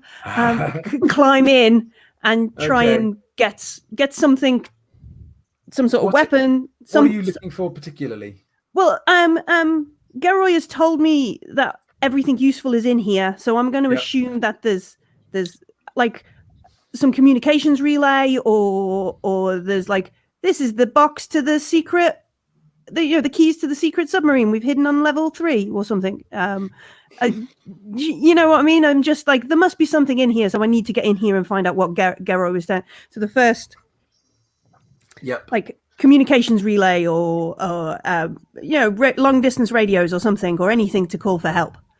Yeah. Okay. Yeah. Well, I think you can find right near the windows. You've just climbed straight in. There's like a mobile emergency distress beacon. All right. Like a case about this big. With a few controls on it for. Like I say, it's a mobile distress beacon. Yeah. I mean, I'm guessing I'm up to. You can just hit the button if you want. Yeah. Do that. Hope somebody hears, and I'm guessing that's all I'm going to get with a fast and slow action. That's probably more than enough. Yeah. Okay. Next round, 2s. So, Dave, can I just point out that obviously because they're in combat stuff, I want to basically I'm not entirely sure what's going on, but I want to basically run upstairs and find the survivors, the other 2 survivors. Okay. I think you can hear. There's something going on. There were shouts, and Yuri definitely screamed on the way down. So things are happening. Okay. Should you draw me an initiative then? I think you probably should actually. Yeah, that's a fair call. Sorry. It's fine. Someone needs to substitute for Morgan. Right. So next round, the Koroshai comes across and looks over the railing. On 2s. On 2s, Matthew, Vladimir turns, says, "That was unfriendly," and rushes at you. Okay, I'm gonna try and say it was a mistake. But wait, that's how the safety works? on. He's going to try and grapple you with a close combat roll. Oh, right. Okay, I'm quite good at close combat. I might be able to fight him off. So are they. No, I'm not. I'm quite crap at close combat. I'm good at shooting people. Did you see I'm that? the close combat expert. No, that's so am I. You're not dead yet. Okay. Oh, yeah. That'll do. How many successes? 2 successes, and I'm a bit stressed because there's a robot attacking me. Let's just see how stressed I am. Oh, fuck. I'm 8 stressed. Forgive me, YouTube. You tremble. Basically, he comes to you. He's almost got you, but then you manage just to kind of slip out of his grip. But all skill rolls using agility are now at -2. He just about had you. Okay. Oh. 3s. That's me. I'm still swimming. So I think you are getting closer and closer to this. You can definitely see some movement in the seaweed around you. Oh no. But it Scorpion hasn't or come Android? quite yet. Can't tell. It's just bulges coming out of the weed. Probably fine. 5s. Who's on 5? That's me again. I'm going to run away. Okay. Coward. Okay, I'm going to need a mobility roll to escape his clutches because his mobility roll is now at -2, but I do have 2 stress, so swings and roundabouts. Matt, did you remember to -2 off your total for your nerves of steel? Oh, I did not manage to -2 off my total for my nerves. So that should have been 6 then. So actually, you've still got full 6. agility. So I was holding on to it. Excellent. Cool. Thank you. You are the kindest GM. I know. Has he earned that I'm the best GM t-shirt? And I managed to get 4 successes in my running away. Okay. Speedy Yeah, I am excellent at running away. Where are you going? So I've heard. Oh, show us the map, Doug. Bring it up. Yeah. I've got a good idea where I'm going, which is round to another staircase. This is all happening here, Matt. If you can see the map. Right. Okay. So I'm going to head. Where you shot him. I'm going to head off round the other side of the submersible bay, the long way round. This way. Yeah, to try and throw him off my scent. Okay. Yeah, you've got a really good start with those 4 successes. You've got well away, actually. Okay, 6s. It's me. Yep. I'm going to try and push the obvious United America's tainted android over the edge of the station.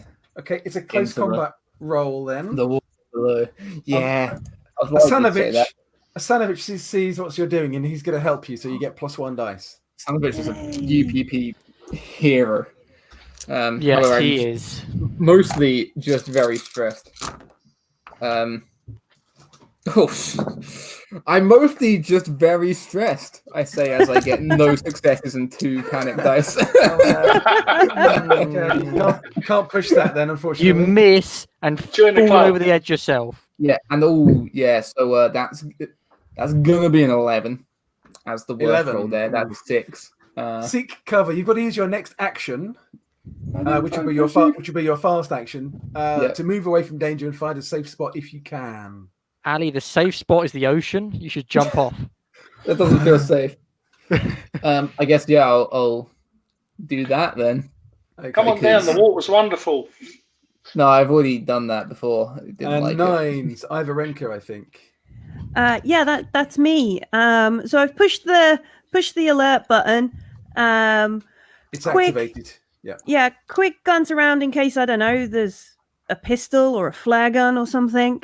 And then I'm gonna try and leave and run up a level. You can find a cutting torch where Yuri dropped them right by your feet. Yeah. Strangely, right near the door, right near the window. All right, I'll scoop that up and then I'll try and run away. I'm heading up. Yeah. That's got 3 power, that cutting torch. Sure. Hey, 10s, Connor. So yeah, I want to mobility roll for getting out the window. Shh, same team. Getting out the window. I had to roll 3 of them. No, Dave's just biased against you, Paul. It was slightly. Well, it wasn't different. No, it's the redness of your shirt, you see. Because she's not. So the mobility roll for you getting in was to be quiet. The mobility roll for you getting out was because you were being chased by an alien. Millie said she wasn't being quiet getting in, and she isn't being chased by an alien getting out. So, I'm trying to be fair. Not yet. It sounds fitting for me. So the audience are thinking, "Oh my God, she's going to get eaten by the alien," and then the surprise is she doesn't yet get eaten by the alien. Give it 2 more turns. But he's still going to act sometime. Mm-hmm. Or his mother is one or two. So yeah, I want to. They said that the other survivors had made like a camp in one of the helicopter on the landing deck. So I want to head up and try and find them because they're potential allies in the fight against the android rebels. The ones corrupted. If we had a political discussion about this, I'd make a severe disagreement with you. But luckily, I'm running away from my robot. The enemy of my enemy is my friend. Not when they're American. Next round. You don't know, other than Millie Ivarenko, that she's slapped on a distress beacon, an emergency distress beacon. You didn't know, but I guess you hoped that there were vehicles and ships searching for you after the Tunguska went down. Those of you on the top or who are near the edge can see in the distance 2 sparks of light of something in the early morning sunlight as 2 vessels, flying vessels, are heading in your direction. Flying vessels, that's... Don't give us hope like that, Dave. So it's the next round. Millie, you've been running. Yes. You jump out of the window. Yes. That creature is kind of waiting for you. Yes. As you're running along, it jumps down and leaps upon you as you're trying to escape. Yes. Okay. Roll your signature attack, please. 3. 3. Deadly grab. The beast launches this dirty you what it did to Yuri. It's fed up of people on its station. It just wants it. Yoink. So it's a 10 dice attack. He doesn't really want to hurt anyone. He just get out of my house. I think throwing him off a 60-meter drop is. Well, 2 sometimes meters, everybody. Stay away 2 meters. Sometimes even aliens miss. I've rolled no 6s on 10 dice. So he's dropped there. He's grabbed you, or tried to grab you, has kind of missed, but he's standing kind of right behind you. The Koroshi is going to punch Asanovic. That's what? In fact, what Koroshi does is he picks up Asanovic and he launches him over the edge. And Wait, there's an edge nearby? Yeah, the one I just tried to push. Yeah, the one they're pushing him toward. Oh, they're on the top. No, sorry, I was thinking of the other one. Sorry. I can't help but feel a little bit responsible. I feel you're very responsible. Matthew, the one behind you is trying to chase you and catch up. So hang on, the tally is now 3. You can hear it clanking. Tossed and like clunk, clunk, clunk, and then stop. Clunk, clunk, clunk, stop. Clunk, clunk, clunk. Doesn't quite know where he's going. And you've definitely managed to get away from him. Phew. 3s. Yuri, Paul. I think you can now reach the bottom of the leg. I do need a mobility roll because there's a 5 or 8 meter swell here. If you fail the mobility roll, you're going to slam into the leg really hard as you're trying to grab it. Let's start with the panic dice. 8 of those. Oh my god. Mobility. It's hardly worth rolling mobility, really. That one. Well, you got 8 bonus dice. Thanks. And 5 normal ones. That's pretty good. That's a lot of dice. And I get 2 successes, and for once, no panic. Okay, cool. So you ride the swell, and at the very top of the swell, you manage to reach up and grab some bars that are on the side of the leg and pull yourself a little bit out of the water. And you're hanging there for dear life as the swell is going up and down underneath you. Make it a little bit more challenging for the scorpions. 4s. It's... I thought Dave said the scorpions could actually get out of the water. They can. They can. Yeah, they can. Only a little bit more challenging is all he said. Millie, 4s. Yes. The alien is behind you again, and he has his second action. Yes. And he's very upset that he didn't get you last time. So make your signature attack roll, please. 3. Determined to put you over the edge. The curse of Olenya Bay is that eventually everyone ends up in the water. Okay, that's 4 successes. So that's going to be 4 points of damage, Ivarenka. I'm broken. So you've got armor. 1 point I've got armor. If it's 4 points of damage, I only have 2 health left. So even if I negate, you're broken. Yeah. Yeah. So even if I negate it, I'm broken. Okay. And off the edge. You're broken as it grabs you. It chucks you off the edge. You swirl in the air as you land and hit in the water below. Roll your critical hit, please. D66. 11. You're winded. Now you will take another 15 dice attack from the fall. From the fall. So what happens in regard to this? Is it just if she takes any damage, she gets another critical? Well, I think the rule is it's a death roll. Yeah, but it's more fun to roll critical. So roll for another critical, please, Millie, because you have taken damage from the fall. 24. 24. Okay, knocked out teeth. You've hit something metallic floating in the water as you hit the ground, hit the water, and landed face first. Yeah, but you're alive, although you're broken. So you're not going to be able to swim. She's probably going to drown. Yeah. If the scorpions don't get her first. Yeah. Being winded isn't going to help with the drowning either, is it? That was 4 5. 5. That's me. no. Okay. How big So are your I'm teeth? getting the idea from the clunking that he doesn't know where I am. So I'm going to creep further up. And can I get on this staircase up to the top deck?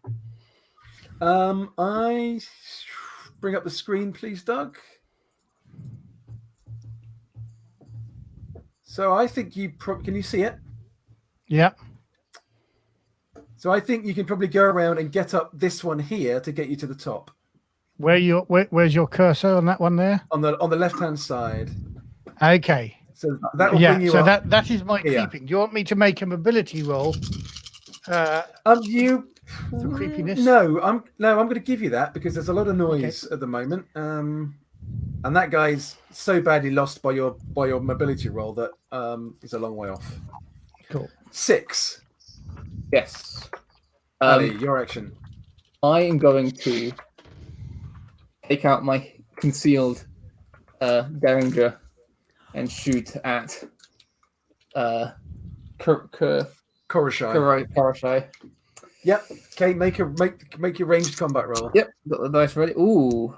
Okay, so that's 4 successes and no panic.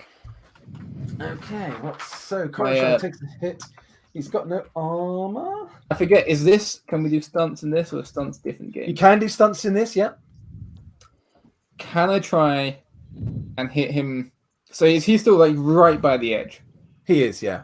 Can I try and hit him in like the head with the hope that it will basically like make him stumble backwards with one of my successes? Yes. I think you hit him. If your effort is to try and put him over the edge with 3 successes above the first one, you can do that. Yeah. So you hit him, he stumbles back. Part of the grating beneath his foot breaks, so he stumbles back a bit further. He hits the railing he just threw Porosanovic over. That breaks, and he goes over backwards and into the water. We're up to 5 guys. 5 people off the edge. Yeah. Well, that's including the android as well. United Americas. So 9's poor old Ivarenka is probably going to drown. 10's Connor. You bump into Sun as you're coming up the stairs. Oh, hi. How's it going? I'm alive. It turns out. You can hear the frantic scream of the engines of these 2 vessels flying towards you. Let's get it to the landing pad. We could get off this. That is the best thing I've heard all day. Without any of these crazy Joes. Hey, what happened? Did you neutralize your one? I ran away. Neutralize. That's pathetic. I can't dissemble, really, honestly. I could try and manipulate into thinking I was a hero, but I've only got 2 dice. I mean, I will, as we're running, tell the epic tale of my heroics. Because obviously, attacking an android from behind we need is to keep the exceptionally pace heroic. up, guys, I'm afraid, because we're running out of time. Yeah, it's fine. So the next round, these 2 vessels come screaming in. I'm going to bring up the map one more time. Yep. So, when you can see this, let me know. So one of the vessels is a UPP. It was effectively a cargo lifter, but it's been converted into a personnel transport. And you can see the UPP star on the side, UPP figure numbers and insignia on it. And it comes screaming in to land. Is coming down to land on the transport pad. The other vehicle is a United Americas ship. It's a Coast Guard version of a Cheyenne dropship. It's obviously a civilian vessel. It's a rescue vessel. It has come flying in and is hovering over the sludge tanks, dropping its rear door down, and it's dropping out its litter and stuff for any survivors who want to come aboard. I can't currently see the map. Yeah, I can't see it either. Doug, can you bring the map up, please? Thank you, Doug. Okay, so it's So the UPP one's over the landing pad, and the UA one is over the tanks in the top. Over right. the sludge tanks on the top right. Yeah, exactly. Yeah. So it's So the UPP one is the one that we're nearest. Yes. Gotcha. I'm going up those stairs as soon as I can. And I'm kind of by the comms tower, right? That's right. Yeah. Yeah.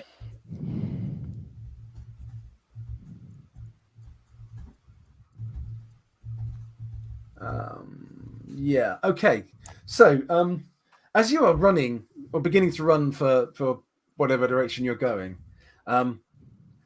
you hear a squeal, and you can see something big and dark in the kind of the twilight gloom, climbing over the railing over here, and getting up onto the tarpaulin. Can't see your cursor, Dave.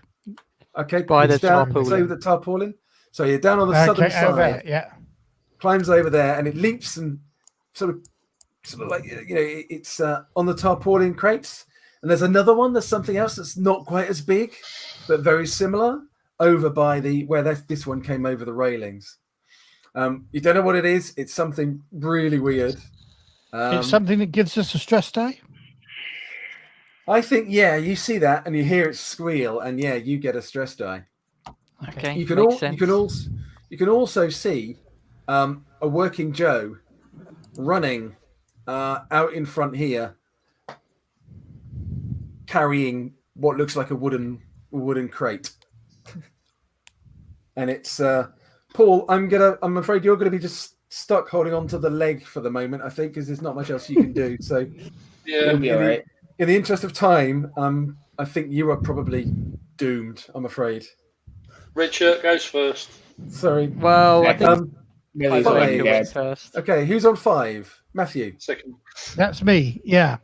So I am progressing up the steps to the transport landing pad.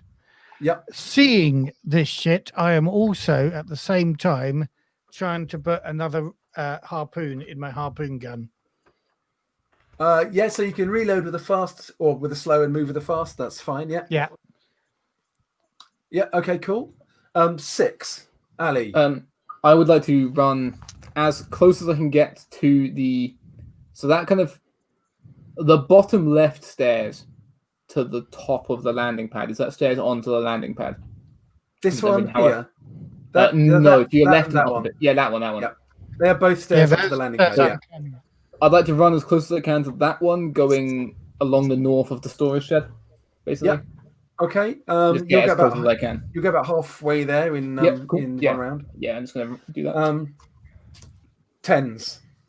So hang on, the one on the landing pad, is that the UPP one or the other one? That's the UPP one, and the UA one Okay. is over by the sludge tanks. Okay. The sludge tanks are further away from these disgusting creatures. But you're on this staircase with me. You're nearer the UPP one. I think I just met you. Yeah, I am, but at the same time, if those things jump on the UPP one, I don't want to go down here. I'm running towards the slime guys, tanks. then get help from the UA. Yeah. Okay. Are you going around the back? Are you going around the back of the storage shed? So Yeah, I'm just the most direct route Bumping there. to the pretty much. commissar, and they both land flat on their asses. So you run straight. You run straight past the commissar. Yeah, that's fine. Traitor! Okay. No, I'm going to neutralize their vessel. So next round, Chelovek, for that is who it is running around here, and is going up the stairs here, carrying his burden as the transport comes down low enough for people to jump on it. Do the aliens pay him any interest? No, they don't.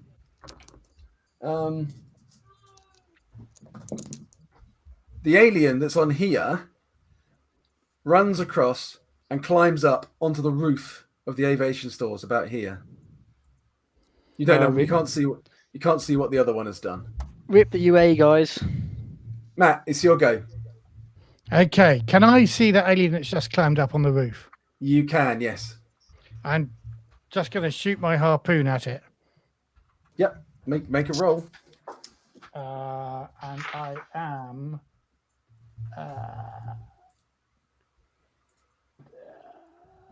What am I? Range combat 5, 1 plus 3 stress. Okay. I'm not aiming here because I think I'm using my fast action to get as close to the lifting harness as I can. I'm expecting to get on the lifting harness in my next turn. Yeah, well, you've got a fast action as well as shooting, so That's what I mean. But my fast action is about moving towards the harness as opposed to aiming the gun. yeah, Is what I'm saying. yep, get it, yep. And you know what? I have decided that harpoons are just shit at firing things. They aren't combat Not weapons, really intended as weapons. They're only good against whales.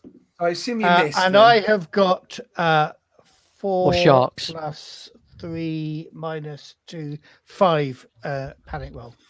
Yeah, okay, you miss. You kind of shrug. Yeah, you're slightly close to panicking, but yeah, okay, 6. Me. Yeah. I'm just going to keep running. How close can I get to the... I think you can get onto the landing pad where Matt is, and next round you can get onto the to the vehicle. 10s. Yeah, I'm running to obviously sabotage the UA dropships. I'm going to share again. Okay. Traitor. Absolute Yeah. traitor. Okay, He's a Connor, spy, you can. isn't he? He's a bloody UA I'm spy. not a spy. I'm just disillusioned with the UPP. all right. No. Connor, you can get over here and you can grab hold of one of the litters on your next round. Sweet. I hope one of them mothering aliens grabs him by the legs. Same. So the next round, Chelovek has got aboard the transport. The alien is kind of squealing and screaming and shouting at you all. But it's your actions. I'm on that litter. I'm climbing up the rope that the litter's dangling from. Yeah, well, the transport, the lifter has come low enough down for you to be able to get on it without climbing. Yeah, cool. You can just get on and get inside the personnel part. Is it the entire turn to get on it? It'll be both your actions, yeah. Okay, cool. You better hope the Chelovic is. I'm going to do this once you get in. I'm going to do the same then. Yeah, and So I go straight after that, I believe. Get on the UA. So yeah, they've got a litter which is a stretcher that they've lowered below. You can just I'll climb on it, and then reeling you up. I've got a gun. Can I fire a shot as I'm going up? What? You hadn't thought that far. I guess I'm not. Just like Yosemite Sam. No, you probably can't. You can just fire it for fun if you want, but no. I'll just have it out in case something looks like it's coming close. All right. The alien is over here, kind of squealing and screaming in triumph, really, as you're all fleeing. The pilot, there's a pilot and 3 crew on the lifter, and the pilot leans around and shouts, "Any more survivors?" And Chelovek says, "No, this is all." And the pilot turns back and is about to launch. Connor, you get pulled up into the sludge tank. Can I shoot at the UPP transport? You can, but you're out of range. Okay, but I want to shoot it anyway. You fire. It can ping against it or whatnot, or no, it won't even get close. Okay. You're more likely to shoot your own ship than that one. Do it. How? That is his own ship. He's a damn traitor. You get pulled into the Cheyenne.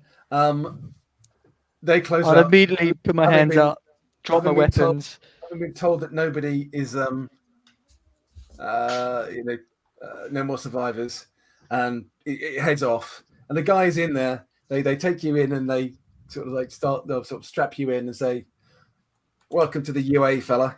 Interrogation time when we get home." I don't understand them unless they're talking Russian. I think one of them is probably the liaison guy is saying it in Russian. Yeah. I'll tell you everything I know. Yeah, they're taking you away. You've survived. To what fate, I don't know, but you've survived.